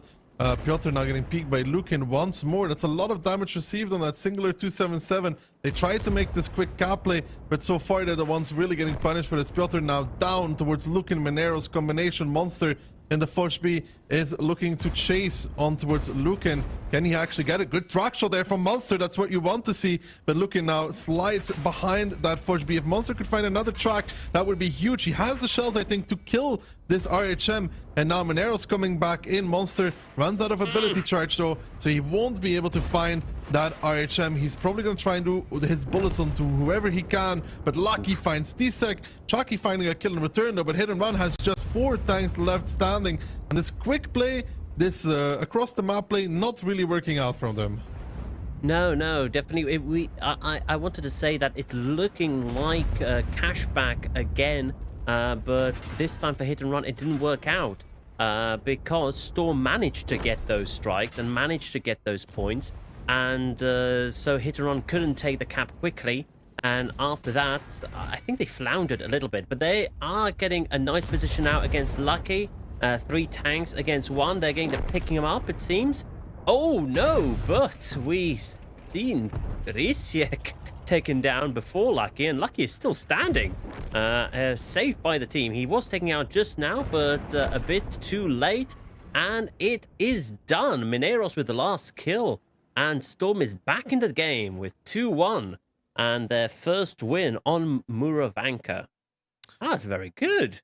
I thought Hit and Run had it there for a while because it seemed like a little bit of cashback deja vu, but it didn't work out for them. Storm managed to control those strikes, managed to control those points, decapped Hit and Run, and from there managed to take out the few tanks that came and screened them. And I think even the Forge B not managing to take out the Rheinmetall Panzerwagen was quite a big deal, because after that he was taken apart, and since then there wasn't really anything that Hit and Run did to contest that match. Jacob Minero's stop damage. I mean, across the board from Storm, pretty good again. Yeah, Hit and Run tried to do this interesting tactic where it's a little bit of everything at the same time. Playing the cap, playing the middle, playing the east, trying to prevent the strikes while capping, put a lot of pressure on Storm's side, but it just did not work. Storm had no issues controlling the strikes whatsoever, and then you see those isolated tanks in the forest just fall. Yeah. While it might have seemed like Storm had it in the bag, it wasn't. I felt like everything was just by a bit, and Hit and Run just didn't manage to do it there, and just didn't manage to do it there. And it's these small differences that then stack up to quite a substantial loss, losing 4-7 pretty much in that match. Pretty damning. Let's see if Storm can keep it up. There's one more match on Muravanka. I guess Hit and Run will now try a little bit of a different tactic. I'd be surprised to see 3 277s again and the 2684. Maybe they'll go with a little bit something more lighter this time around. Maybe we'll see even more Blitzcasts. It's possible. Too many. When in doubt, more Blitzkers. Yeah, I mean, too many bad shots and stuff doesn't really work on this. You saw Solyanka struggle with it. It's really hard to deal with the cap, for example. When you have that light lineup, because the light lineup is meant to take the map. If you can't take the map, then you have nothing really going with it. You need to take strikes as well, and then you're pushing into those Blitzcasts that close range are absolute monsters. And they can take a few hits as well, a few strikes in return. So yeah, could be Blitzkers. Would be nice to see. But maybe Hit and Run will try a same tactic again, because as Blackadder said, that's the last thing they'll expect. Us just repeating the same thing over and over again. Lineups will say though what kind of a game we're gonna get. It's been a while since we've had an actual good old camp clash though. That's true. It's always been like a lighter lineup against a heavier, a lot of maneuvering, which again, it's nice to see. These tactical games are always a great show, because you can see how much goes into these strategic thinking into these maneuvers and trying to get the good position. It's a bit of like a dance, a ballet, but a good old scrum in the middle where the steel is just crunching against each other, shells flying everywhere. A little bit of chaos also goes a long way. I'm sorry, I'm going all poetic on your ass there. A book of poems written by Adam. But thanks. Okay, so Storm is here with 3 Bat Chats, a Centurion Action X, 2 Blitzkewitzers, and a Rheinmetall Panzerwagen. Hit and Run, double V4, AX, triple 277, and an RHM, so they're really sticking to those 277s though. Yeah, seem to have something in mind there. Maybe they're hoping for a bit of a more effective stand there in at the cap area. And what is the special ability of the 277 again? It's just like a Brothers in Arms. It's like a inspire, like for yourself. It's not really powerful, to be honest. Okay, so it's there really for the armor and for the longevity. They do have a lot of HP. And they actually have a nearly 2,000 HP advantage over Storm as well, which already isn't nothing to scoff at. In the beginning, Hit and Run again, going towards the cap. The triple bat shot going 4-5 line immediately though, bypassing anything and everything and getting in towards these V4s rather quickly. Where do they decide to go? Who do they go for? It looks like Monster is currently the target. They would have been better if they actually went for the V4s. Not sure if I fully agree with what Storm is doing right now. They had the opportunity to clean out the middle of the map. They're now turning back, but that might be a little too late at this moment in time as Chaki's pushing forward. He's going to get owned by Sir Jacob. Needs to try and stay alive, and the 277 is just trying to chase these bad shots down now as Tisek is still alive and doesn't look like he's going to get picked up either. Hit and Run has an opportunity here, but they need to pick up at least one more of these bad shots for the play that they have made. Yes, that was a bit of a shame by Storm. They had a very good opportunity there, but I think they floundered a bit, thinking that they have to go for the cap to decap as quickly as possible. But Hit and Run actually made a very nice counter attack. But still, Storm is doing very well HP-wise. So let's see if they can keep it up. And they're picking up quite a lot of damage against Piotr there. Oh, is he going to go down? I think it's pretty much a foregone conclusion. It just matters who's going to do the final coup de grace. And it was the Action X.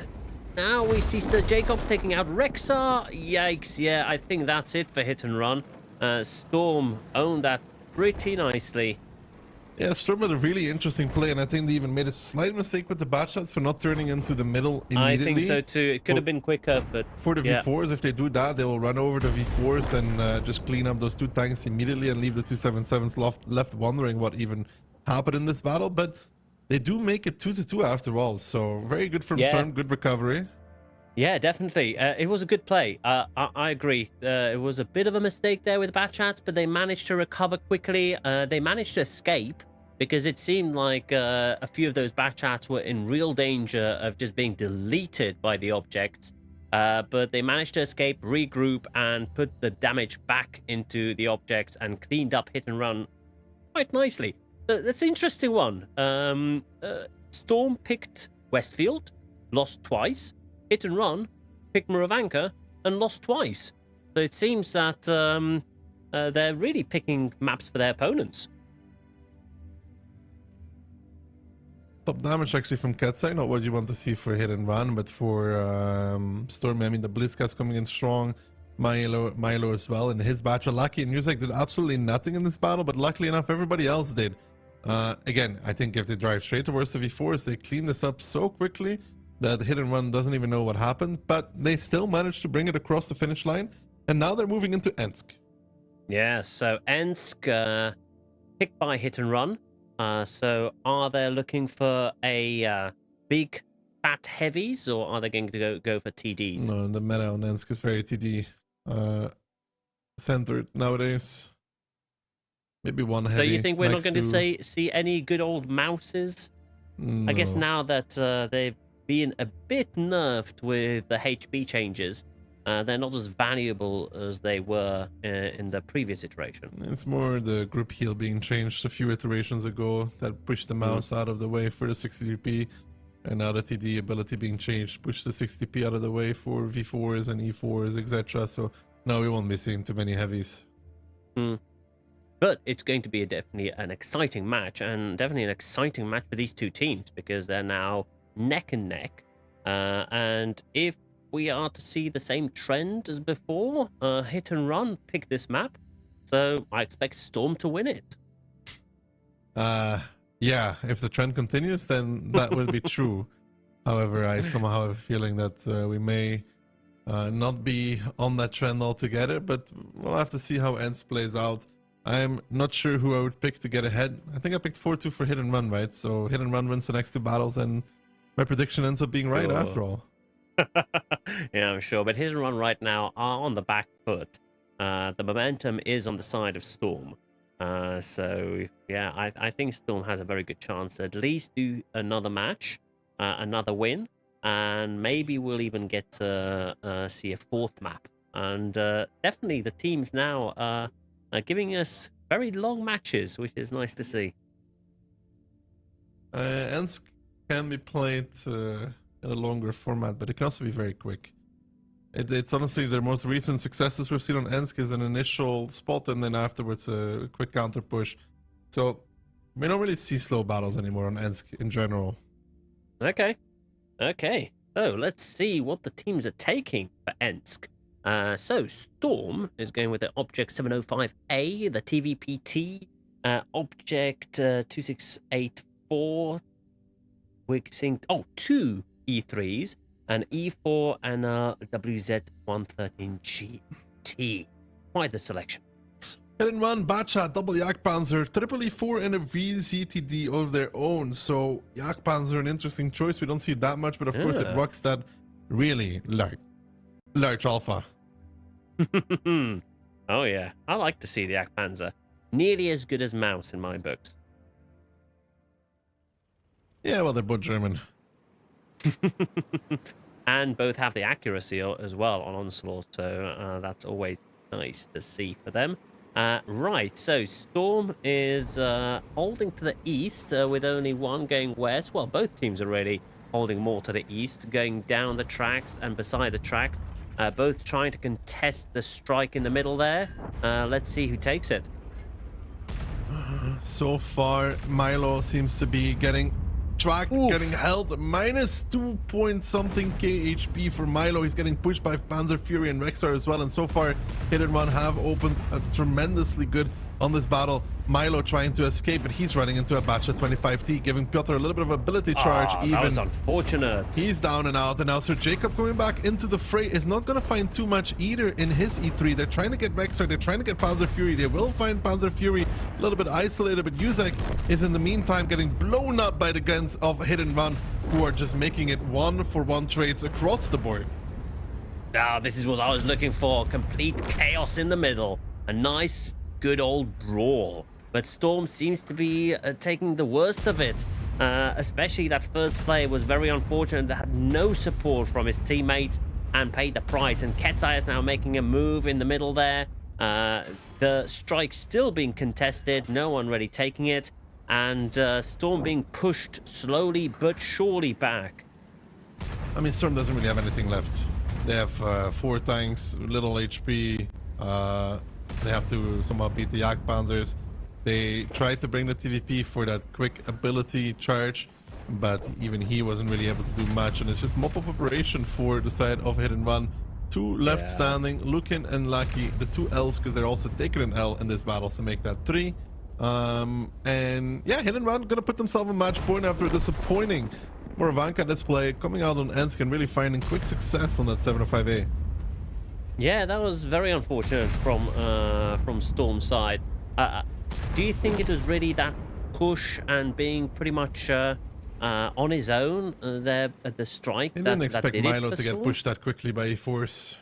Yeah, that wasn't good at all. So, not what I predicted. I thought Storm was going to put up more of a fight there, but that was very quick, very chaotic, very brawly. So something that we like to see on Ensk. So, what's the play that did it for you, Daki? I'm in the W4 pushing the 705A with the bat behind. You know, once you get that first kill, the enemy is trailing, and it's always going to be hard for you to get back into the battle. Yeah, we see that Lackey did have the top damage on the side of Storm, but it was not enough to turn the tables there. Whilst Hit and Run really had some very good results. The Yak Panzers did a nice job of doing damage, but it was Chisek in the E4 that took 4,000 damage. But overall, the whole team is evident to see that they pulled their load and managed to really wipe the floor with Storm on that one. A bit unfortunate result for Storm. I have to be quite honest. Didn't expect that, and now Storm is in danger of losing this match against Hit and Run. I mean, ideally for both these teams, they pick up a point, right? I need to look at the exact standings again, but if Storm was to pick up 1 point here, that puts them at... I need to look how many points that would put them at. They would have 24 points. Yes, and you gotta remember that W can get max of 23 points, because they have 15 now. Yes. So 24 would put them out of harm's way, to put it that way. So they need to win 1 more match at least. And how many points is Hit and Run at currently? Hit and Run is 21. Yeah, so 22 is not going to put them safe yet. But think about it this way. So if Storm wins this battle, right, we go to tiebreaker. So both teams are guaranteed a point. And then Hit and Run wins in tiebreaker. That puts Storm at 24, safe. That also puts Hit and Run at 24, but also safe. Oh, okay. So that's the worst possible result for W. So they definitely don't want Storm winning now. And if they do win, they don't want Hit and Run winning the 4th battle. Fourth point, that is. Geez, well, I'm sure W is now sitting on the edge of their seat, watching this match and hoping that that Storm will get knocked out in the 2nd round of Ensk. We'll have to see how that goes for either of these two teams. They both have possibilities. I mean, ideally for, hit and run, they just win this clean and they get 4 points and they're also safe, They go to 25. Storm is not quite yet there, but realistically. Yeah, well, all to play for yet again. But let's see what Storm can actually do in response to that first big push by hit and run. Hopefully they don't find themselves out of position as they had in the first round of Ensk, and they managed to give a little bit more of resistance against that hard-hitting hit and run. But this seems to be hit and run's territory. They're really good at these kinds of brawls, it seems. So let's see what they take the second round of Ensk.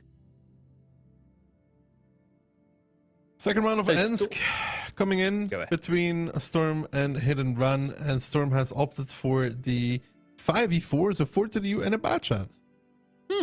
Well, Hit and Run's going heavy again with 2 Yak Panzers because it worked last time, and four objects 268/4s and the WZ-113G FT. So again, going very heavy. I think they're going to have a slight HP advantage there, though not as big as in the last one. I mean, Hit and Run again with those TDs. Last time around they had a bad shot. Now they don't. They're going for actual 7 TDs. They need to make that work. They can make that work, of course. The bad shot of Mineros and Lucky need to find a good engagement in that 4 to the U and bad shot respectively. And of course, those E4s are very, very powerful now. We won't be seeing a brawl again at the strike point like in last game. Hit and Run has opted for a westerly approach, while Storm is spreading out a bit, going for the resources. But we've got 3 objects 268/4s going for the strike there in the west, and I think they're going to take it. Nothing really to oppose them. While in the east, Storm is missing. They're going to get the information, but they're missing the strike and going down the rail ride. User currently in a little bit of trouble for the side of Storm. He's getting focused out and he's dead. Ketsai picks him up in the Yak Panzer. The field is in trouble for the side of Hit and Run though. But you can see now Storm trying to converge on the city, getting those tanks there. A strike gonna connect on to Chucky coming in as well. It is a 4v4 on the field. But on the city, on the field, it's a 2v2. But really, Piotr in that VCTD is not normally going to be able to kill Lucky with that DPM 430U if Lucky connects his shots. Although Piotr will make him a one-shot at the very least, and maybe after all, Lucky will be able to find the Piotr will be able to find the kill. Piotr aiming gets the shot down towards one shot. In the meantime, in the city, Storm coming back in, looking getting double teamed. But a double V4, the kill does get found on Piotr. But as a result of this, look at everywhere else on the map. It's currently Hit and Run winning. Again, killing Piotr is only equalizing the fact that they lost Yusek really early in this round. Yeah, Hit and Run isn't winning. They're bullying. Look at that. Poor Lukin just getting chased away by Rexar. The rest of the team also just getting picked off. Whilst it didn't look HP-wise just a minute ago, it is evident that Hit and Run had the positions, had the overmatches needed to take Storm out, and I think that's it for Storm in this round. It's going to be 4-2 for Hit and Run if a miracle doesn't happen, and I'm sure you're going to tell me, Daki, that a miracle will happen, right? No, because I predicted 4-2, so I'm not in favor of miracles right now. Panzer Fury taking the strike will go for the info point and potentially pick off Lucky in that 430U. It's the 1-2 combination. That 430U now realizes, of course, that it's high tide to try and survive. As the info point gets taken, Lucky is like, okay, he's spotted. The strike will come out as well. It's right on top of him. Goodbye, Lucky. The Fury picks it up. Good combination. Closing it out clean for the side of Hit and Run, not taking any risks. And they are going to be making it 4-2. Ooh. Nice shot there by DJ. Chucky rethinking his decision there, but DJ is taken out by Ketsai. Very nice shot. Yeah, I really like how Hit and Run didn't immediately go for the kill. They took it slow. They took it careful. There's no point getting overexcited. You've got the field. You've got the advantage. Use it. Make sure that this goes well, that you don't make a tragic mistake there somewhere. And yeah, they took it. 4-2 for hit and run. So, Daki, amazingly, you were right. I don't know why you're acting so surprised. It's unbelievable. Unheard of. Unheard of. You're trying to become on the list where Kihan is as well. No presents for Christmas. Oh, great.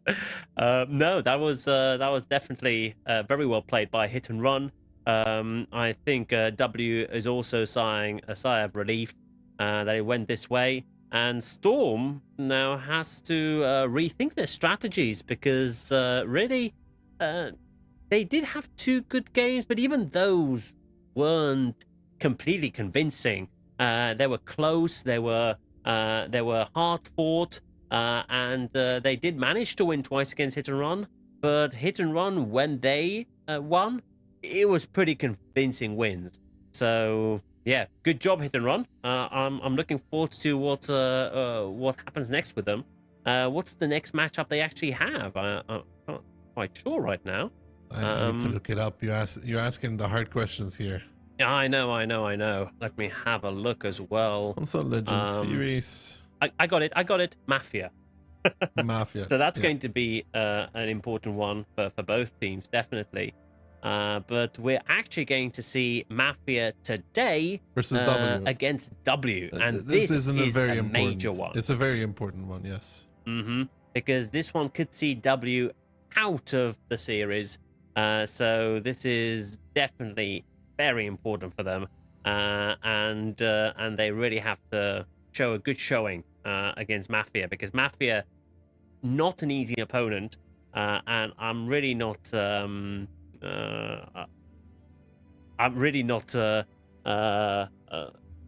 wouldn't want to be in the skin of W right now, because this has to be nerve-wracking. But we've got replays ready. We've got a little bit of a pause. So everyone go grab a cup of tea. And when you come back, we're going to have a very exciting match between W and Mafia.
Well, hello there, and welcome to the final match of the day. And yeah, it's going to be Mafia against W, and it's going to be a pretty important one, Ducky. It's going to be a very important one. Can't believe they brought you back from retirement. I was enjoying it.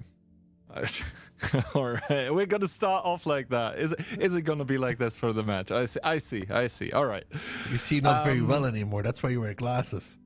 That is actually true. My eyesight is pretty poor.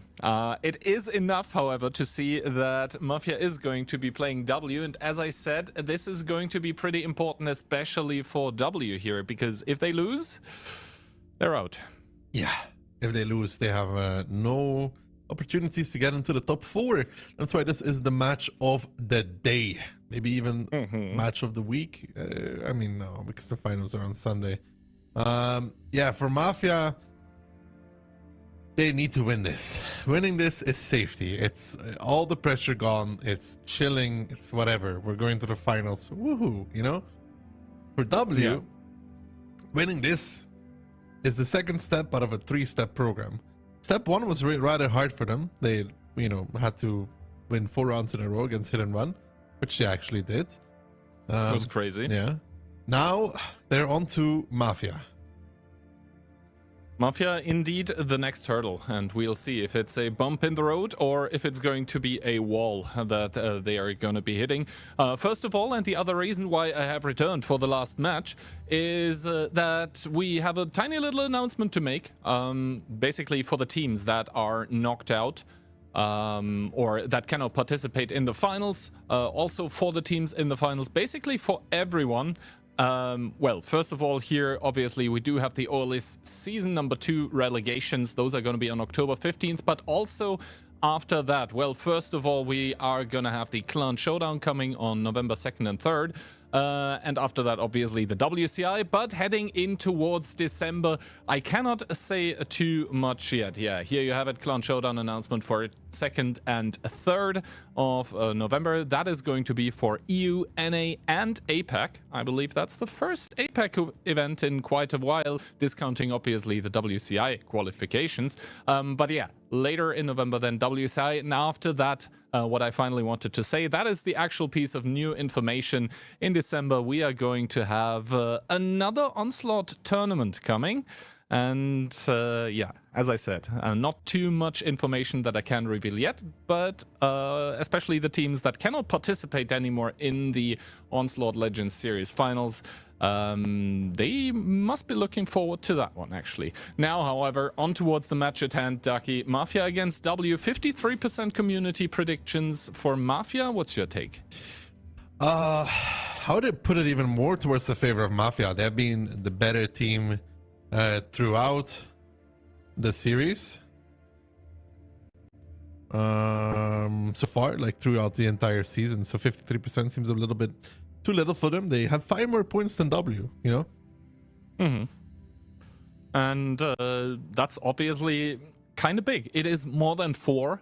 Obviously 5 is more than 4, but like the reason why I say this is that even a clean win today, so 4 points, wouldn't put W in front of Mafia currently. So yeah, now star player coming in for a W here. He is called the German Wall, Die Mauer, and he actually has 82% pen rate, and I think he now is the player in the OLS with the single highest win rate. So good stuff coming in from him. He's the secret weapon that only gets pulled out when it really gets dire. So nonetheless, he hasn't played that many battles, so these stats are kind of out of context. Gotcha Baby for W, however, has played every single battle for his team. Still maintaining 3.6k DPG, which is a bit higher than the other ones, like by 300. Yeah, I think like 300-400 above everyone else. So he's definitely pulling his weight for his team. Sometimes pulling the weight for him is just, you know, staying alive, inspiring the allied tanks, and farming damage. But, you know, he's doing a damn good job because a lot of other players have that role technically as well. He's just better at it, it seems. Now, though, map pick and bans, we are going to start off most likely pretty slowly on Airfield. That one pretty tactical, and to be honest, it doesn't pick up necessarily a lot of pace after that. Ghost Town being picked up by W, then Cliff. That one is actually a very quick map, and if we get to it, we would have Pilsen as the tiebreaker. But yeah, Airfield, ooh, I am a bit concerned there for W, because Mafia seemed like the more controlled team. W is playing a lot more aggressive, in-your-face strategies, usually. Yeah, they have done those very aggressive plays across the board, but Airfield doesn't really lend itself towards that. Neither does Ghost on Keyhand. Cliff does, however, but those first 2 maps are not really super hyper-aggressive ones. It's pretty hard to do that on Airfield. And while it is possible on Ghost Town, it's not the easiest thing either, because most of those aggressive strategies on Ghost Town are like fairly one-dimensional, because they orient themselves on towards the cap and then somehow keeping the opposing team from resetting, which obviously with the airstrikes scattered around Ghost Town is pretty hard. So it's going to be interesting to see how exactly W are going to be able to adapt on maps that, you know, don't favor their usual playstyle. I wonder if somebody's going to be able to break the wheel on Airfield, but I don't think so. I mean, as we are now in a do-or-die match, essentially for a W, I wouldn't expect for them to hold anything back, because realistically, if they lose today, what have they got left where they could show it? That being said, though, obviously both teams met in Phase 1, with the better end there for Mafia, and obviously in Phase 1, even in tiebreaker, the winning team got the full points.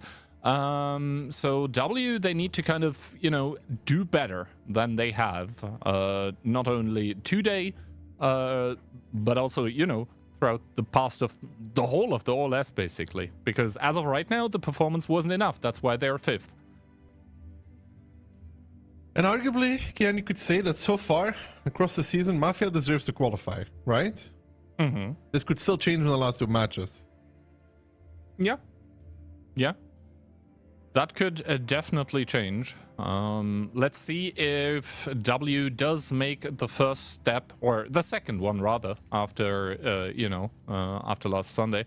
But let's see if W is able to stay alive for now, or if they're going to falter to the pressure, because I think we're just about ready to hop into game number 1 of match number 3 of the day. And as we do see the tank picks here, obviously still subject to change, and that's exactly what's happening on the W lineup. But I think they are fairly finished with it. So triple V4, double Brüska, together with a Centurion and a Batchat. Mafia in the return, double E4, Bliskavice, double Batchat, a mouse, and a 60 TP. So they opt for a little bit more heavy in that regard with the mouse and 60 TP. Less TDs, but W can play pretty quick with this lineup, but it's really still hard to do so on Airfield Key. Yeah, it's hard to do so on Airfield. First of all, we have to see how exactly the fight in the medium department goes, because it's here double Batchat against Centurion and Batchat. So realistically, W don't really want to commit Gotcha Baby to any kind of early fight. Because they want the Inspire to keep staying alive. But yeah, double Batchat for Mafia now going towards the B line.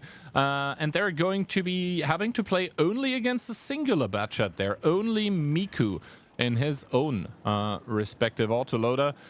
That's going to be a terrifying prospect. Kubash, however, does get spotted on the cross here and takes only one shot of damage, but that doesn't really help Miku. He's still not a one clip, but I think on the lower side, we are seeing W advance. W is advancing, but they're driving into the double Batchat keyhand. Kono and Kubash now starting to unload their clips on towards Itox in the Bliskavice. Down and out already for W. Their hopes of starting strong might be down and out as well, as Miku now tries to make up for what has happened by coming for Kubash and Kono, but Kubash and Kono, the double K, are going to shut down Miku rather quickly. Kono even shielding a little bit. W now trying to press the issue, trying to continue, but they're just driving into crossfire after crossfire. Kono now chasing down Miku, will find the kill there, and W has done a relatively good job at keeping the HP quite even and playable, but now with Miku falling and another gun going down for the side of W, it leaves you wondering, can W actually bring something here? Kubash does fall, but Frugo to the grave, and YOLO backing off in the Bliska, resetting the fight into a 5-on-4 with Mafia leading the way.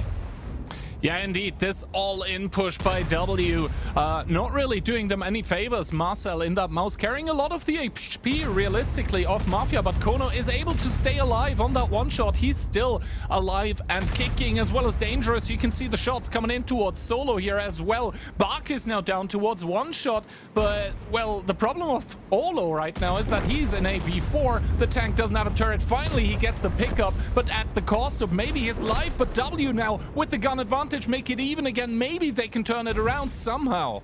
Turning this around would be a miracle, because Klorf is a one-shot, Click is a two-shot. Orchek and Marcel are now starting to hunt. Gotcha Baby trading it out against Marcel, not ideal either. I think he rolled 282 there, or that was something else. Gotcha Baby coming back in. Orchek will find Click here. Click with the probably max level ability. It's not enough to keep him alive. Klorf missing the shot as well. And W in round number 1 is getting shut down by Mafia, as now Gotcha Baby and Klorf are trying to pad the statistas a little bit, but the only statista that matters is Mafia 1, W 0.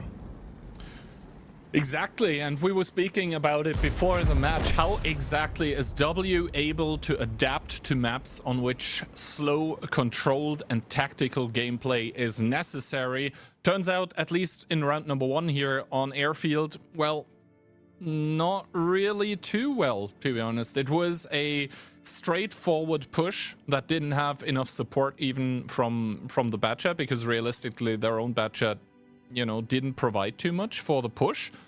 And Miku can't after do anything, that, no, it's not his fault that he's playing a 1v2. That like is down to the tactics, but it's also an oversight on, I think, the side of W. So in the end, Itox also with 0 didn't even get to shoot. That's brutal. Yeah, he was the first one getting focused coming around the corner, and then the double Batchat to finish the job as well. I mean, sure, Gotcha Baby does 5.5k, but it's not enough in a battle like this where you lose a gun with doing 0, and the rest of Mafia just keeps up the crossfire. You lose Itox, then you lose Miku as well in that Batchat, who tried to force the issue against the Batchats of Mafia. But, you know, once the Mafia Batchats start reloading, that is full ability, so around 10 to 13 second reloads, somewhere in that area. So they come back in on their own reload, and they just pick him up really quickly in return. And yeah, Mafia 1, W 0. That's not going to help with the nerves for W. No, then again, they showed last playday that they essentially have nerves of steel. You can't rely on that twice.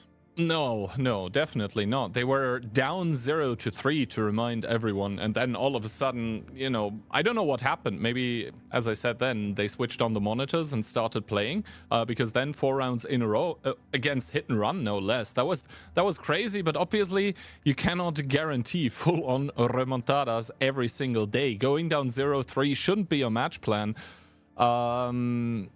Yeah, and this first round here in Airfield doesn't really make me confident either, because W, they are super aggressive as a team, and it works for them sometimes, but Airfield is not the map to do it on, I think. I don't think so either. Airfield doesn't really lend itself for this kind of plays. You saw Mafia deal with it rather easily. Yeah. I mean, they tried once, but failed with an all-in push right from the get-go. Let's see if they will try to do so again on the second round of Airfield. And I mean, for Mafia, beautiful start for them, you know? It seemed like almost pre-planned, like they were waiting for some sort of push. They even had the mouse there to receive. And the thing is, with a mouse, like, you don't, if you're the team that's pushing on towards a mouse, you don't really want to focus out the mouse, because realistically, until that gun is out, it just takes so much time, because in Onslaught, like, mouses with 4k plus HP plus, they have armor if they get to angle, and if you're not able to take it out, then the mouse remains a problem, because the DPM on that tank actually isn't that low. Lineups okay. Mafia is going with the EBR, the W4, the Bliska, the BAT, the mouse, and the 60p. So only very little changes, right? Changing the EBR with a BAT shot. Meanwhile, W once again with the triple V4, a singular 60TP, one BAT shot, one Centurion, and Itox this time with the E3. So they do have some slight adjustment. No Bliskas this time, for example.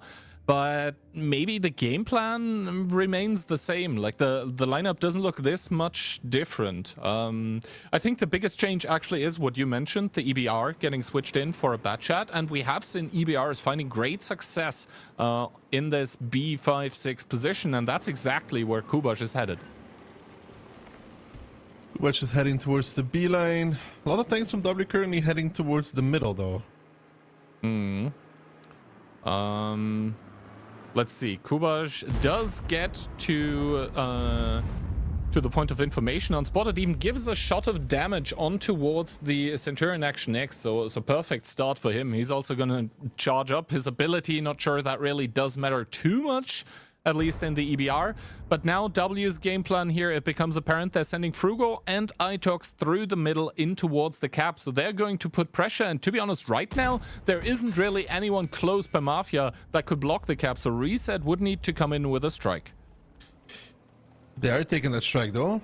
They have time for it as well. EBR has gotten the info on everything from W. They are starting to put a lot of pressure on this, though. It's going to be pretty hard. Marcel is going to block. Itox is probably going to peek that as well. They're waiting for that strike to come in effect. Marcel needs to be careful, though. Needs to be really careful here. Once they even get it reset, he will find the back of Click. But Marcel, is this a little bit too far, a little bit too much? He's getting peeked now by Klurv, who gets 642. Frugo doesn't connect. Barkis does find a good shot against Itox, who just trades it back in return. So far, so good for either side. Yeah, those trades could have been a lot worse for Mafia, I do agree. Itox taking another shot with the E3, no ability active, so actually does take full damage. Now Click readjusting against Marcel. Once again, the Mighty Mouse bouncing another shot from a V4 here, so great success for him, but still, cap is down to 7 seconds, and the strike finally does provide the reset here, so temporarily it's okay for Mafia. And they're getting another strike in 35 seconds, which is going to be a little bit too long, as Marcel is trying to get these resets again in the mouse. He's going to be forced back into block now. Profus flanking, Orchek flanking as well. Gotcha Baby waiting on the balcony for this exact thing to happen.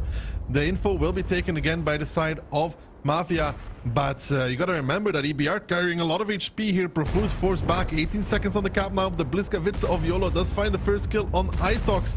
So Profure's now pushing in as well. It's on to Gotcha Baby to farm as much as he possibly can, as YOLO's probably in trouble. Miku still on the flank in that batch and hasn't found a way in just yet, and Mafia is dealing with this pressure in a wonderful way so far. Kihan, they're trying to even body block Klurf and Click, who trying to get out, but YOLO says you shall not pass. After all, it's now Click and Klurf are forced to face the music.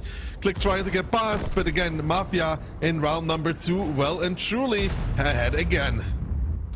Indeed, Mafia here finding the openings, finding the success that they need around the cap, getting the kills on the board for themselves. And yes, W have found one, that is YOLO with the Bliskavitsa as well, but little doesn't matter because at this point in time, Mafia truly showing that when it comes to tactical gameplay on airfield, that they're just a notch above W.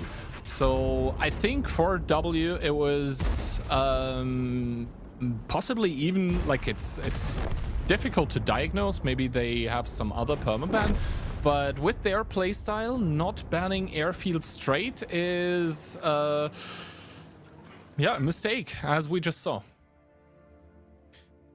A mistake for W, who are now facing again 2-0. Let's hope for them that it doesn't continue this way, because they're gonna have to pull another hit and run, and you cannot really count that you're gonna win 3, make it 4 rounds in a row, 2 matches in a row. They need to perform on their next map, which is Ghost Town. Yeah, exactly. And as we said, Ghost Town can be a kind of slow and tactical as well, which in my mind does favor Mafia a lot. We do see the damage numbers done here, and I think even with the additional connections into the mouse, or the bounces that we saw coming out, even if those end up actually being pens, I don't think that changes anything, Daki. It would put more pressure on Mafia, though. I don't know. I completely agree with that. If the mouse takes a lot of damage early on, he's not really willing to block anymore. So they have to execute the push from behind a lot quicker. It ruins the timings. Now with Marcel taking not that much damage, he's constantly able to block. If they pen everything against him, then the pressure's a lot higher. Yeah, and I checked. He actually had 1300 block damage. So exactly those 2 shots that we saw bounce, but 1300 block damage is obviously not only way too dank, but that is 1300 HP that basically, you know, he still has to use at a later point in time. HP, I mean, we're talking about it now as a commodity. Now, Ghost Town, and yeah, I'm not in the best of spirits for W here either, because once again, I think Ghost Town was Ghost one of the maps where they beat Hit and Run on, though. Yeah. Yeah, I guess. Maybe a ray of hope here. All right, so production just telling us W have played 8 rounds of Ghost Town total and have won 5 of those. So positive win rate. And on the other hand, Mafia haven't really played Ghost Town that much. So actually, it's kind of interesting to see what Mafia will do on it, because I think they have played 1 round so far and they won it. So yeah, 100% win rate, great result there. But realistically, that's not really a lot of information to go off of. Is Mafia a good Ghost Town team? Are they a great Ghost Town team? We don't know. And I guess we're about to find out. I mean, 1 battle doesn't really tell you much, Sokian. Yeah, exactly. We simply don't know. I mean, W's Ghost Town recently was good, so they have at least that to pull themselves up on. Airfield didn't work out for them. Okay, they need to refocus. They need to pick up this first round and play from that on. I think 3-0 is just not what they want right now. It will give Mafia a point either way, which doesn't really change anything in the grand scheme of things, but, you know, motivational. Yeah, I think they somehow just need to get that first round on the board, like with Hit and Run, where we were already counting them out, and then all of a sudden it seemed way too easy for W to get those 4 consecutive ones. but so far they haven't really shown a lot of success. And ooh, W. Once again, this looks like a very pushy lineup, maybe taking inspiration a bit from what we saw during the Onslaught Legends Finals, where there were, I think, 5 bad chats played. Now 3 only for W, but a Leopard 1 as well, together with double RHM and a 60 TP. That is very mobile, but very nimble, very fragile as well. Taking some inspiration from my name. Mafia in return, though, as well. Pretty light. Bachat, Leo, EBR, IHM, 277, E3, and E4. So double light for Mafia as well. Double light from Mafia. And in this matchup, what do you favor? The RHM EBR combination or the double RHM? RHM, EBR. As long as you keep your one of your RHMs alive, though. As long as you keep your RHM alive, though, because, you know, planes are very important. Profuse taking a first shot of damage. That was, I think, by the Leopard 1, so good stuff from him. Frugo deciding not to commit in, and actually the EBR of Kono is spotted. He has seen Clerf as well. Let's see how much damage the EBR takes on the way out. He has found a rock to hide behind. Solo there, good connection, and the EBR play of Mafia completely falling to pieces. Kono down and out within not even a minute. This looks like my random Onslaught Q games. Yeah, not even a shot on Clerf, who was played by YOLO. So for W, it's a great start. They're taking over the strike on 1-2 line as well. Frugo is taking another strike. Gotcha Baby's taking the 1-on-1-2. Kubash pushing in with his RHM in quick support of YOLO. But W probably just going to back off from that part of the map, take maybe 1 shot of damage, but are going to be making it out of there relatively unscathed. And they have double strike control now, which means they can chip away at Profuse, who's in real trouble. Yeah, Profuse is in big trouble because Clerf in that RHM has completely gone through to the south of the bush line here. He will completely and continuously spot out the 277 for those bad shots, and obviously that 277 has nowhere left to run. It cannot hide either. So over time, it's gonna die against the combined fire of Olo and Miku here. Down towards 1 shot now. Do the bad shots still have any shots remaining? No, but Frugo peeking here and hitting the gun on the off the 277 is not going to finish it either, as Clerf gets blind shotted. But finally, Olo with the second kill. Clerf, though, he does get spotted, and he gets completely blasted way back to the garage. Can I say it?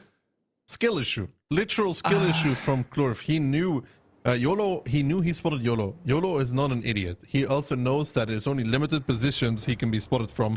So he knew that he was pretty pushed up with that RHM.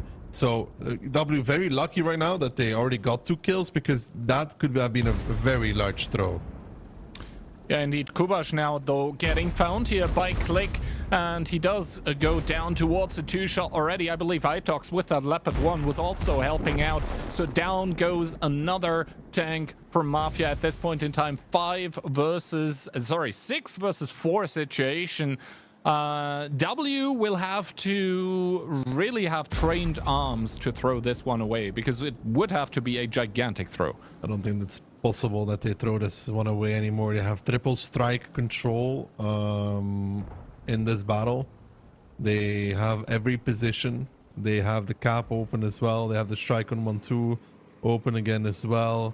They can just play collect and go, Keyhand, for the rest of this match if they want to. I mean, pick up and go for them, possibly. The thing is also, they don't really need to do anything right now, because they have secured more kills already.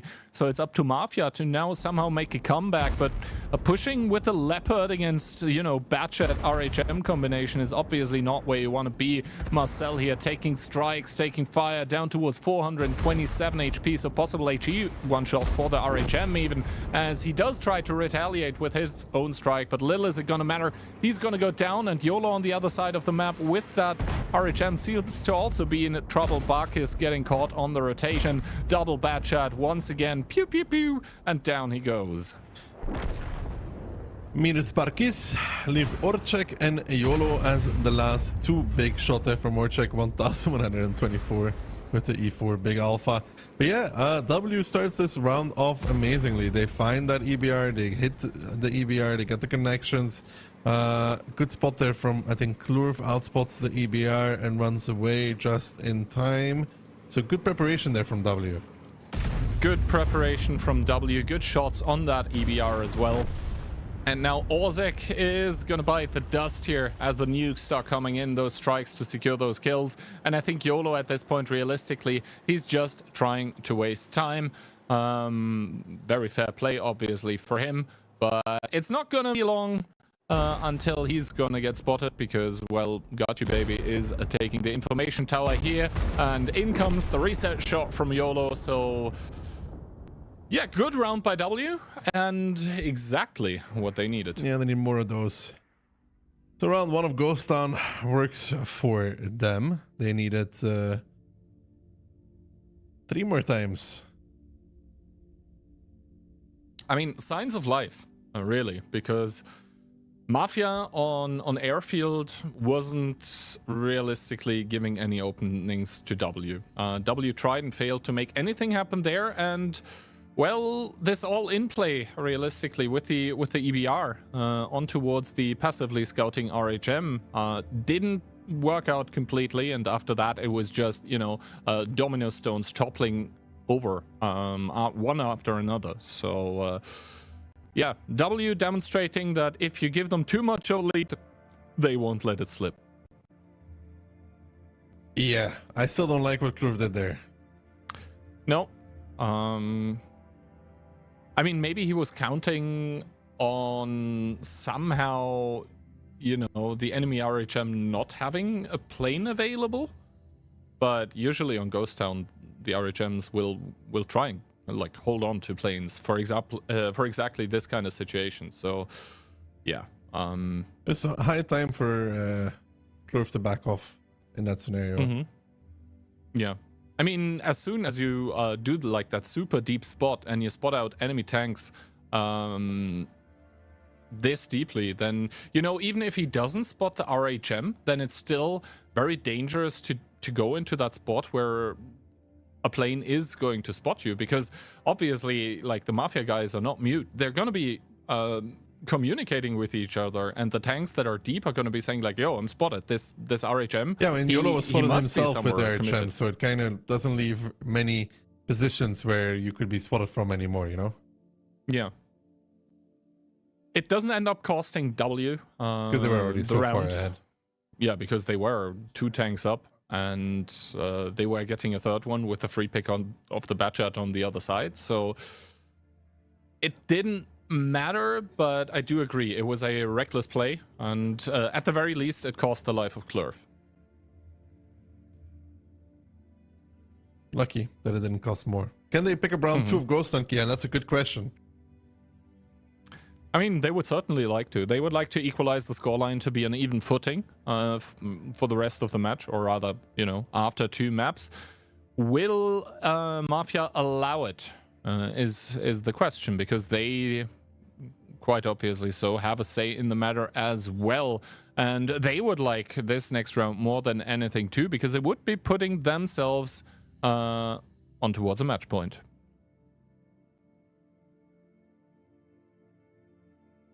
Predict, yeah. Mafia, W. So my overall prediction for this match was that W is going to crumble under the pressure and Mafia is going to take it home. I'm going to stick with that. Yeah. What about you? I don't know. Do you see? I don't know. I feel like this Ghost Town is going to make it 2-2. That's what I'm thinking right now. W's had some good results on Ghost Town. They seem to have a good understanding of the map. And 2-2, and then I don't know. I really don't know after that. All right, let's see. Ghost Town round number 2, and W are very much gonna switch it up. This is triple Batchat, triple V4, and an EBR, so completely skipping the plane LTs. And for Mafia, it's gonna be 2 of those actually: double RHM, E4, E3, Leopard 1 Batchat, and a 277. Lineup for lineup, which one do you like more, Darky? I like Mafia's double light in this battle. It might actually work out. But they will always have the planes. If W doesn't find some early access, the planes will slowly murder them. Yeah, I think this looks like a very aggressive push somewhere for W. Now, the planes of Mafia do only find 2 tanks, and that is double 268V4 that were on the way in towards the middle, actually towards the cap. Let's see if Mafia are going to be able to find any sort of leverage. They're already going to start taking the information tower, and then the jig is going to be up for W because all of their tanks are going to be spotted, which is the case now. Miku getting found there in the EBR as well as Kuba's going to open up on this. Not even sure. He probably wants to have APCR loaded against that EBR at this kind of range. And Miku just taking all this map control from the beginning. He's gonna spot out Kubash though in a second. Kubash sitting there. He could take a lot of damage for this. Miku now spotted out. Kubash is gonna be bailing from the position. Miku takes only 1 shot, so good timing there from the info point for Mafia, saving Kubash just a little bit. Marcel now arriving as well. They need to be really careful. Marcel needs to be even more careful. He wanted to make that peak, but the bad shots were ready and waiting, Kian. Yeah, that triple bat shot does obviously deny the access on towards the EBR, and they are not gonna let go. Relentless pressure on towards Kubash. A strike connecting as well, but good thing for the Leo is he didn't commit quite too far. He wasn't even spotted, so that saves him probably like 1500, 2000 HP. And for W, this very, very pushy, all-in style kind of lineup is coming to hurt them a little bit now, because realistically with those V4s, where do you commit? Kono is doing a very good job of passively taking away map control from the team of W. But the entirety of W is starting to repush the JK line though, and they may find an isolated RHM in that area if Kono decides to stick around. He spots out the V4s now of Itox, Frugo and Click. He's sticking in a bush there. Will they figure it out with the W tanks? Is Mafia even ready to punish this? Gachi Baby looks to want to cross, and no planes available for the side of Mafia. Now you can see Kono bailing. He is actually going to get out of there and not be spotted by the looks of things. He's going to continue. No, he's going to stop in the bush, but he's going to get run over by Gachi Baby. That's a semi-truck coming for position. Can Gachi Baby be stopped before he finds Kono? It doesn't look like it just yet. He spots out Kono, but look at the damage Gachi Baby takes. But look at the damage Kono takes in return, down towards 500, but yet still alive though in that RHM. But a strike comes in to make him a 1-shot, 156 HP remaining on Kono. Oh, good stuff there from W, but they're going to be very unhappy that they didn't close out the kill though. Yeah, this might be crucial here. Kono is going to limp away in that RHM, is going to run towards the hills and hide behind his big brother behind the Leopard 1. Now the double bat shot, relentless with their push. And there, they might even have the possibility to open up on towards Profuse in that 277, who probably still has flashbacks towards last round. Click and Frugo maybe don't want to continue with those peaks here, because they're opening up their own sides towards the enemy, as the strike, I believe, from the Leopard 1 does connect on both of them, so 500 additional damage taken. EBR of Miku now pushing up as well, trying to take some ground. The thing here is though, for the RHMs, there is no planes available for Kono or YOLO. That's very important in this battle, Keyhand. If there was, they would be spotting Klurf and Solo, and they would be getting blasted from the back. But currently, there's just nobody able to do that. Klurf is just getting away with this, getting away with murder almost. The strike comes in, and Marcel's trying to spot. He will spot Klurf, who's now taking a lot of damage in return for this, and Klurf is gone, deleted by the entirety of Mafia. Minus is what people probably say in these situations. Absolutely shut down was the bad shot here, and that makes it into a 7 versus 6. Itox also needs to be careful in his V4 respectively, down pretty low, and Profuse for the time being still alive and kicking. Is a possible 2-shot, for example, for the likes of bad shots, and Solo seems to be fully locked and loaded, ready to go again, but he obviously did see what happened to Klurf. Yeah, he's being very careful, but he doesn't know that there's just no planes for Mafia. This whole time, there's been no planes. None of them have been able to actually find anything.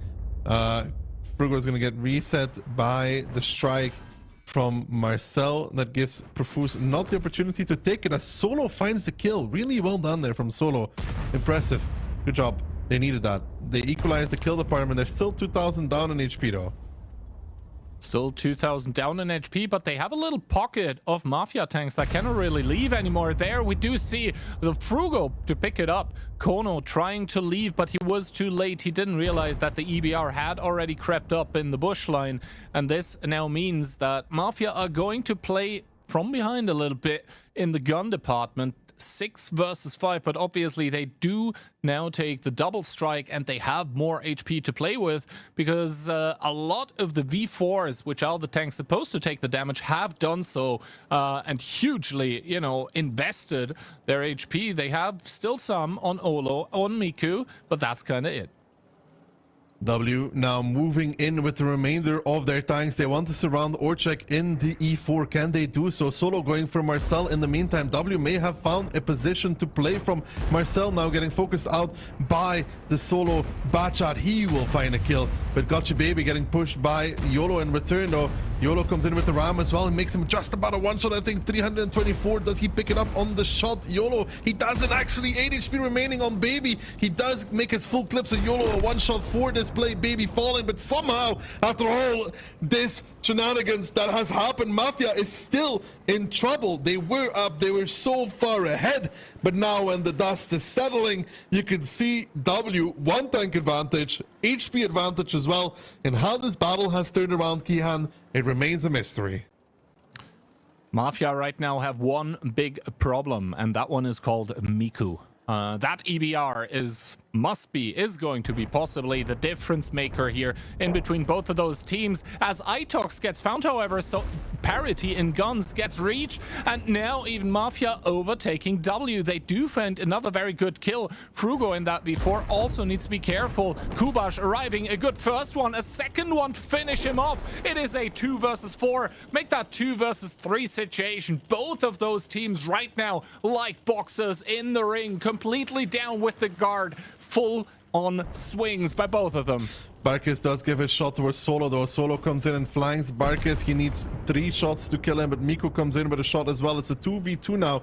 The plane from YOLO comes out, so they're going to track the EBR. They're going to track the bad shot. They're going to try and do something here. Good shot from YOLO as well on towards Solo. It doesn't give him another plane, Kihan, but he does have access to, for example, the artillery strike, and Solo staying there. It's a mistake. It's a mistake. It's a mistake. Kubas coming in. He smells this Bachat in the water, and Mafia might just turn it around once more as Kubas finds the kill on Solo, who should have never stayed in that area. The plane from YOLO gave the information that the EBR was gone, and now Kubas running to the hills and far away knows that he's done what he needed. Gives Mafia the edge again, and W really gonna be kicking themselves after that one. Yeah, and the thing is also, YOLO, he does now have plane and information tower available. And Kubash is taking a strike here even, considering it at least. But considering that Miku has taken an artillery strike himself, Kubash reassesses that, decides to not go for the strike. But still, the EBR is the one that needs to make the plays here for W. And Miku could do it. To be honest, what is Miku's equipment setup? Let's check. Hopefully the observers are going to be able to show us the equipment setup of Miku here. Yeah, CVS, first of all, that would be very important. CVS would be, yeah, great. Let's see. As he does a drive on forward here, Kubash obviously trying to passively spot out. 1 minute and 6 seconds for Miku to at least get 1 kill here. He doesn't see Kubash. They don't end up spotting each other here. Finally, Miku does get lit here, and Kubash opens up. The plane comes down by YOLO to keep that EBR spotted. And Kubash, it is just huge how he's able to do it here. Shot after shot, connecting in towards that EBR. And Miku is gonna bite the dust. The 1 versus 2 not working out. Mafia going to match point. Yeah, Miku had the HE shell loaded for the EBR, but the fact he went on the outside, got him spotted early, didn't clear the bush line, kind of like we saw in NA. And when the time runs low, people forget about basics like running through the bush line. Could have run over the bad shot, put the strike and played around with him, you know, give him a shot, strike, he's a 1-shot, and then anything is possible for Miku at that point. But driving out in the open, it's not what you want to see. And Mafia, bring that back, man. What a recovery. What a recovery from the team of Mafia, and we do see that a lot of their team members actually were contributing here. Not so much for Kono, who did end up, you know, getting caught out, but at least in the process, I think Clerf was the Batchat that essentially died because of trying to get that that single RHM out of there. And on the other side, I mean, Miku stayed alive for very long, but the damage contribution, realistically, not as much there from the EBR. I think the W lineup overall just, they did take a little bit too much damage, and then, you know, when it looked good for them, Mafia were able to retaliate and pick up a lot of low HPs. So that is Ghost Town getting split 1-1, and we are on to Cliff. To find a silver lining here for W, I think Cliff is a better map for them than Airfield. I think it's over, Kiant. Yeah, it might be. I got a feeling. It might be. Let's see. Let's indeed wait and see. I mean, Cliff is such an unpredictable map. Anything can happen. Like, let's say in 3 minutes, we could be sitting here and applauding Mafia for winning the match. And in 6 minutes, we could be sitting here and being applauding W for making it a tiebreaker. Yes. It's like a box of chocolates. You never know what you get.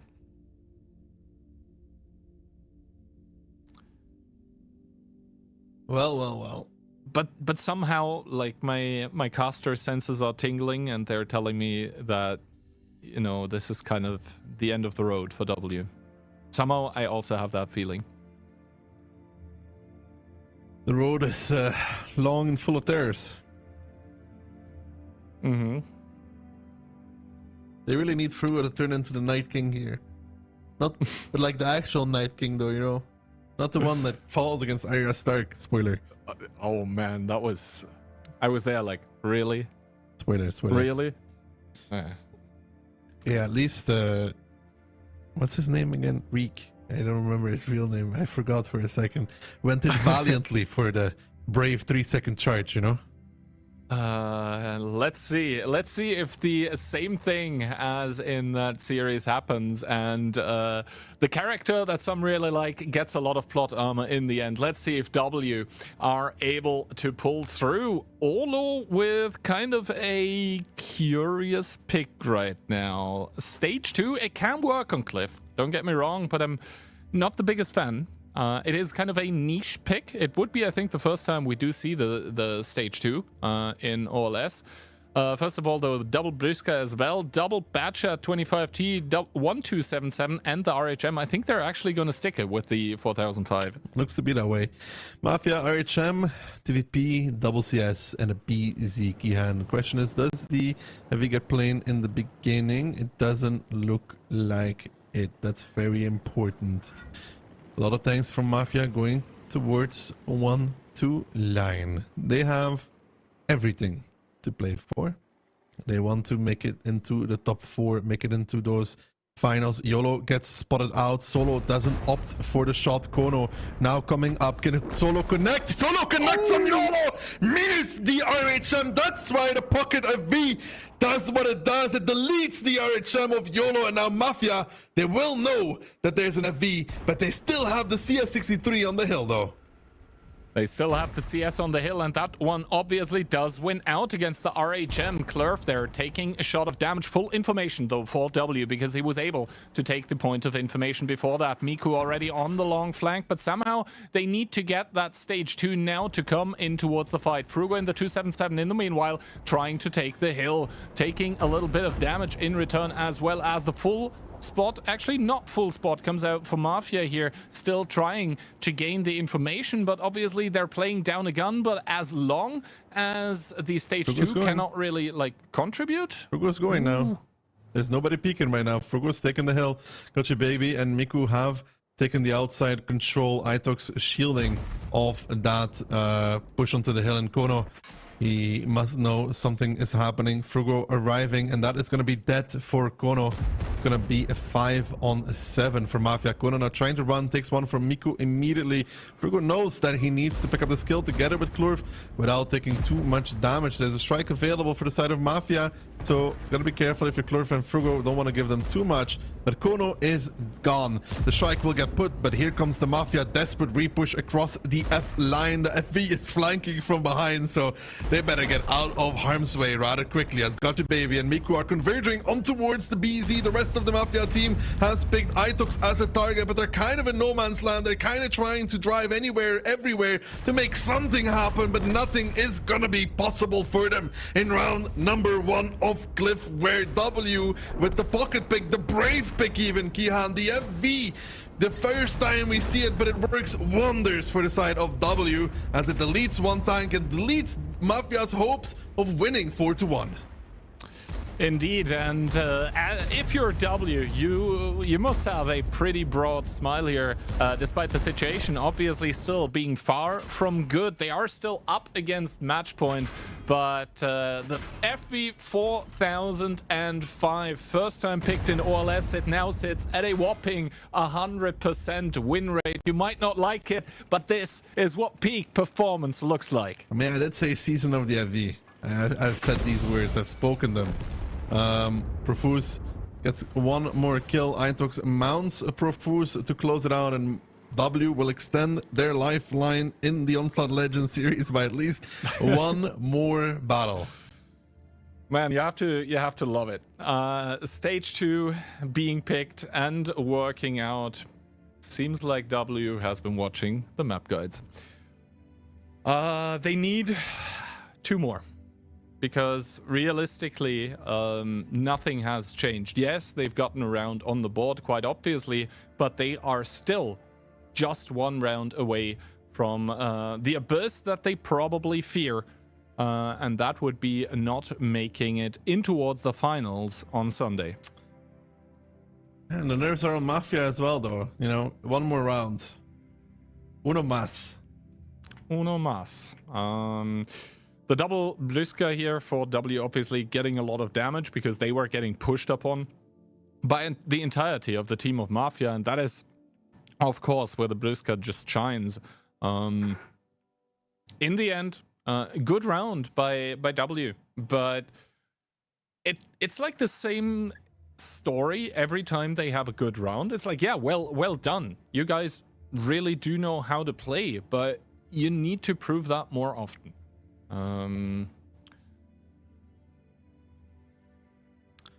One more for either team right now. I don't know. What do we think, Jan? 3-3 or 4-2 for Mafia? I voted 4-3 for Mafia in tiebreaker, so I'm okay with W picking up another round. Let's see what I actually predicted, so I can tell you what I will think right now. So predictions. I did predict. Oh, okay. Well, my prediction is already down the drain. So what the heck? I want content. Let's hope for a tiebreaker. Another FV. I don't think, like, if it comes, I don't think it'll come by W, because realistically, the side that Mafia spawns on is sort of the better side for the stage 2. I guess. But yeah, realistically, you need to just hit 1 shot to be worth it, which is kind of crazy. Yeah, it's actually good on some maps, like Airfield. Airfield? Yeah. In random Onslaught, yeah. And I go to the balcony, I aim for one guy taking their balcony. Like, I either aim for the CS and I make it on time to shoot him, or I aim for their balcony and I tap whoever drives up for 2k.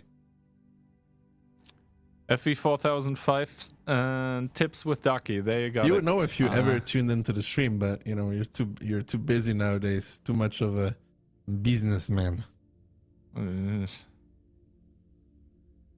Businessmen doing business. And let's see if the mafiosi are going to be able to do more business and close it out, or if we are going to go the distance and towards tiebreaker here. No stage 2 picks apparently this time.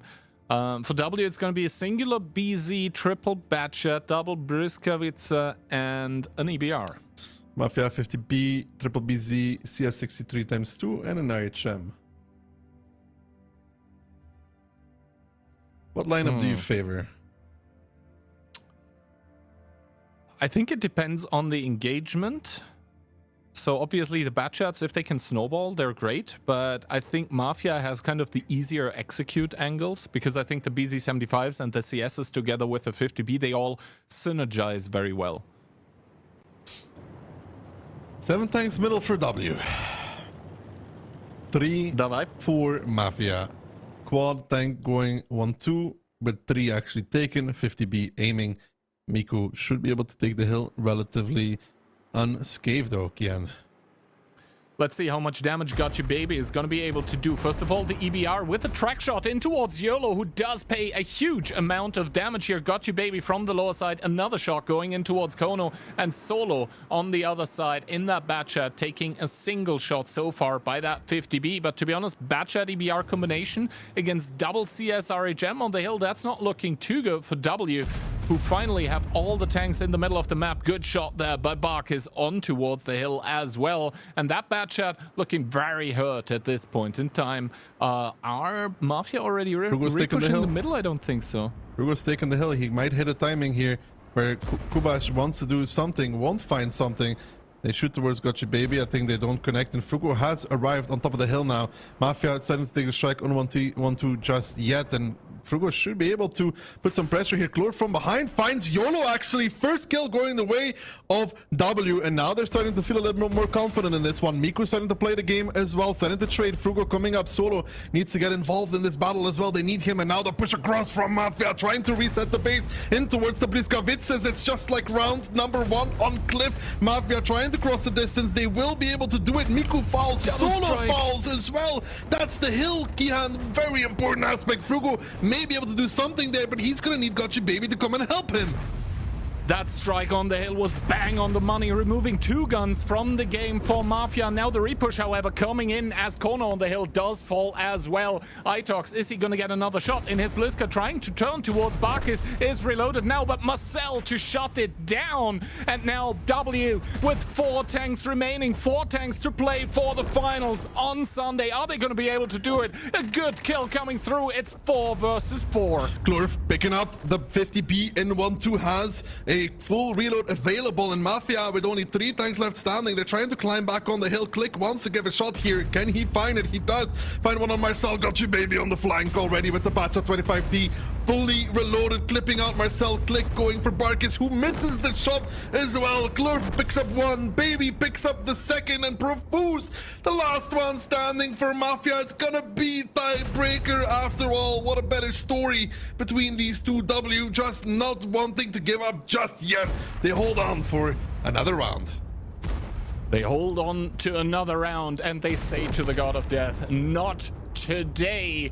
Maybe tomorrow, though, because there is one more round that they actually do need to win here. They managed to stay alive, and honestly, there were a couple points in this game here where I thought that W had reached breaking point, but not yet. Not yet. And yeah, going in towards that tiebreaker, W must be feeling good about themselves. There was one like cheesy strat now working out, and this was just straight up well played here. That strike though on the hill, crazy, coming out from Mafia, killing 2 guns up there, but not enough. Not enough. And actually, looking at the damage numbers by Mafia, yeah, it wasn't it. The 50B obviously getting out like, okay, 3 clips, but that's really kind of it. And Gotcha Baby once again delivering for his team, really putting on the hurt. And obviously those Bliskavitsas that got pushed, it was kind of a rinse repeat from last round. And once again, turns out if Bliskavitsas get pushed over the open field, they can do a lot of damage. Yeah, pushing into those Bliskowitzes, they love receiving these kind of pushes, and Click with the ability just able to back off, continuously back off, and Klurf made a really good play, went for the 50B, knew that with his full HP Banshan he could pick that up, and it's going to be tiebreaker Pilsen. Tiebreaker Pilsen, and the script writers indeed for today putting in the overtime. Not only did we get a W tiebreaker last stream, there is gonna be one as well this time, and to be honest, I mean, the situation's still the same. W needs to win, period. And for Mafia, they obviously want to win here because it's kind of their safety net that they can completely focus on towards the finals. It's not all over for them if they lose this one, so but still, like getting the points on the board now and just having that sense of security for Thursday would be crucial for them. And for W, I mean, yeah, every single time a tank for W falls, that might be, you know, the last hope that they had of making it to Sunday. Let's be realistic though, Keyhand. The matches that the respective teams have to play is a lot harder for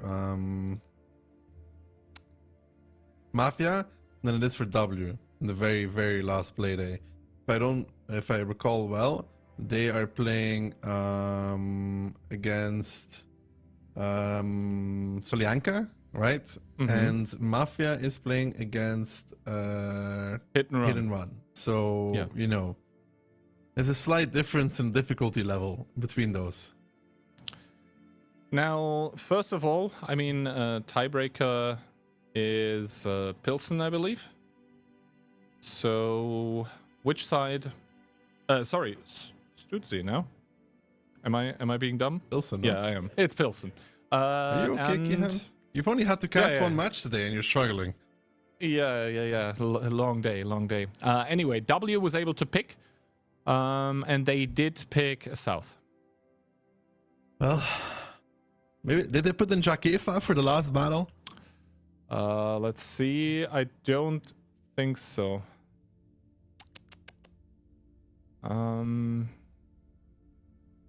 So the secret weapon is not gonna get used today.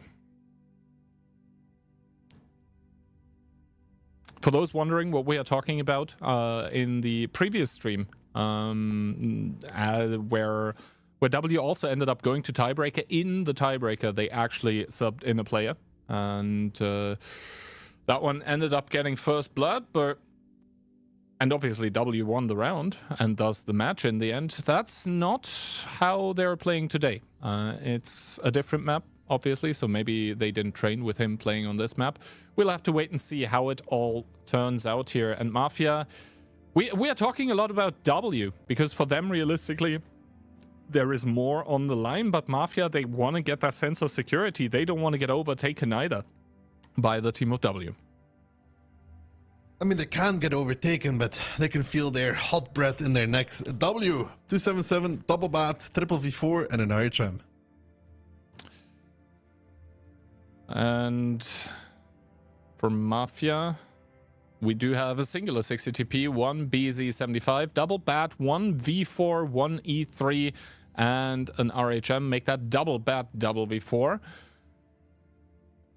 Now, no pocket pick coming out from W this time. No double Yak Panzer, for example. That worked out beautiful against Hit and Run in the last match that they picked. And for Mafia, it seems like a very standard lineup. I mean, the lineup's kind of similar. You're switching a 277 for a 60 TP, and you're switching one V4 for an E3. And that's kind of it. Initial spots coming out, not that great for W. Only 2 tanks, and not that great either, but better for Mafia. They do see the full information on towards the TDs. W going full field side. Mafia just playing it defensively on that part of the map, only having YOLO ahead. A lot is at stake here for both these teams, and they don't want to make early mistakes. Yeah, any mistake could be incredibly costly, as the RHM of Mafia does get information on the TDs once again. It's a trap. And the trap indeed coming out. Kubash, Kono. Kubash, by the way, shout out, has birthday today. So happy birthday him. And they do have a good trap setup. It is double bat against double bat, but one side are bringing a third guy, and that's a V4. As they do get spotted over there. So now the double bat shot actually starting to go here by Mafia. They were just waiting for Barkis in the V4, and Miku and Gotchi Baby, I think, are doing the right decision of trying to bail here. Trying to bail. There's a 277 relatively close. Kono not aiming to just YOLO in for no reason. Gotchi Baby will be spotted out. Does he continue to back off? He does get spotted out for this, so he takes one shot immediately from that 260 one from the bat as well. He's planed, he's bailing further. Click, solo coming. The entirety of W seems to be converging. It's gonna be a zero-line brawl. It's indeed going to be a zero-line brawl. Olo now considering to jump over as well to help in that zero line, and help is needed there, but he's going to have to cross over the open ground. Click coming in as well. So now the numerical advantage for the team of W is actually there in that zero line, but they're bleeding heavily for it. Playing coming down too from the side of Mafia here. Kono down towards one shot, needs to be very careful in that bat shot as well. Bark is so far getting ignored, and Frugo getting collapsed upon. Frugo getting collapsed upon by the boys from Mafia, who will find the kill, but Kono dead. Barkis in trouble as well, trying to back off in that V4, getting shot from the left, getting shot from the right, trying to back off, but will not be making it back. And W still has Frugo alive actually at this moment in time. Marcel is the one to pick it up, but Profuse down towards a one shot with 5 tanks left standing from Mafia. It does look to be that W has done it again. Another remontada, this time from 3-1, not 3-0. It's not over just yet. 4 tanks left standing from Mafia, but here comes W. They want to put the pressure on towards that last match day, as they will find Marcel isolated, and then it's just the 3 tanks left from Mafia. They will make it close until the very, very bittersweet end for both of these teams. Indeed, W once again do it for us here. They're gonna stay alive for the last match day, where possibly the Cinderella story for them is going to find a positive end. We're gonna find that one out on Thursday. And for Mafia, I mean, they were on match point pretty early here, but W somehow professional content extension with the good ending for them. Yeah, and the timing there was insane, right? The 268 before getting spotted going down zero line. I mean, W looked to probe a little further if they were a little bit closer, then who knows? And then the batch was getting spotted out in the back, getting absolutely hammered as well. Biggest issue there for Mafia, right? Kono and Kubash getting caught, both of them. That's -2 bat shots. Yeah. That was kind of crazy, not gonna lie. W here, I mean, like Neo in the Matrix, is like dodging all the bullets flying their way, and there were many coming, right? They had so many match points. Again, I think in the past, like 2 match days, they had something like 6 or 7 match points against them, and able to defeat every single one of those. So crazy stuff, and a well-earned victory. And for Mafia, this is not the end of the world. They would have liked to win here, and still, if they win in last match day, the first requirements is round loss difference, right, Gihant? I think so, yes. Yeah. So Mafia is on 21 points now. W is on 18. If Mafia loses in tiebreaker, I think they're still fine. And it would be a tiebreaker because W had against... -5 today in round diff before they started, so now they go to -4. Mafia had +9, they're at +8, so there's no way W can make up the round difference anymore, realistically. I mean, let's see. We're obviously waiting here until the final standings are shown. But yeah, which crazy. also means, though, with Storm... All right, let's see. So W has 18 points now. So with W going to tiebreaker, Storm is safe. like Storm is safe, right? W could max top, so they're -2 now, my bad. So they could still catch the round difference, but it would require W to win 4-0 and Mafia to lose 4-0, Keyhand. No realistic, no. I mean, But then they go over them at points anyway, so that's neglectable. So W needs to win clean, and Mafia needs to lose without tiebreaker for W to make it. Storm is safe. That's the conclusion Storm of is today. safe. W needs to win 4-2 or better, and they're playing Salyanka. No, So not to W just needs to win. The score doesn't matter. They just need to win. To win without tiebreaker. Win without tiebreaker. If it's 4-1, 4-2, 4-0, it doesn't matter. If Mafia wins in tiebreaker, they're not catching them either way. Yeah. So Hey, Mafia that loses is, in tiebreaker. that is going to be a lot of important matches, and today actually is an important day, because today is the first day where you guys have been and probably have claimed the 12 tokens. Today actually a crazy day in terms of token earning, and on Thursday, the day we're talking about a lot, where a lot more decisions are going to be made, that's going to be the same. So 12 tokens there, and Sunday is obviously going to be the big day. It's going to be the finals for the OLS and OLF. That's going to be quite the thing to watch. I'm sure. I'm already very hyped for it.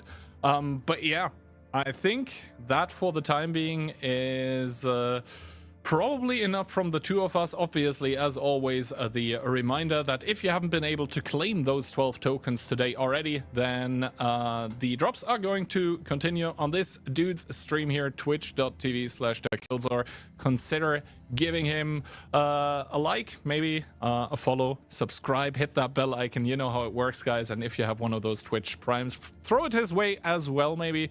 That being said, thank you very much for the day, Darky, and we'll see each other on Thursday.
up this year, the Onslaught Legends Series.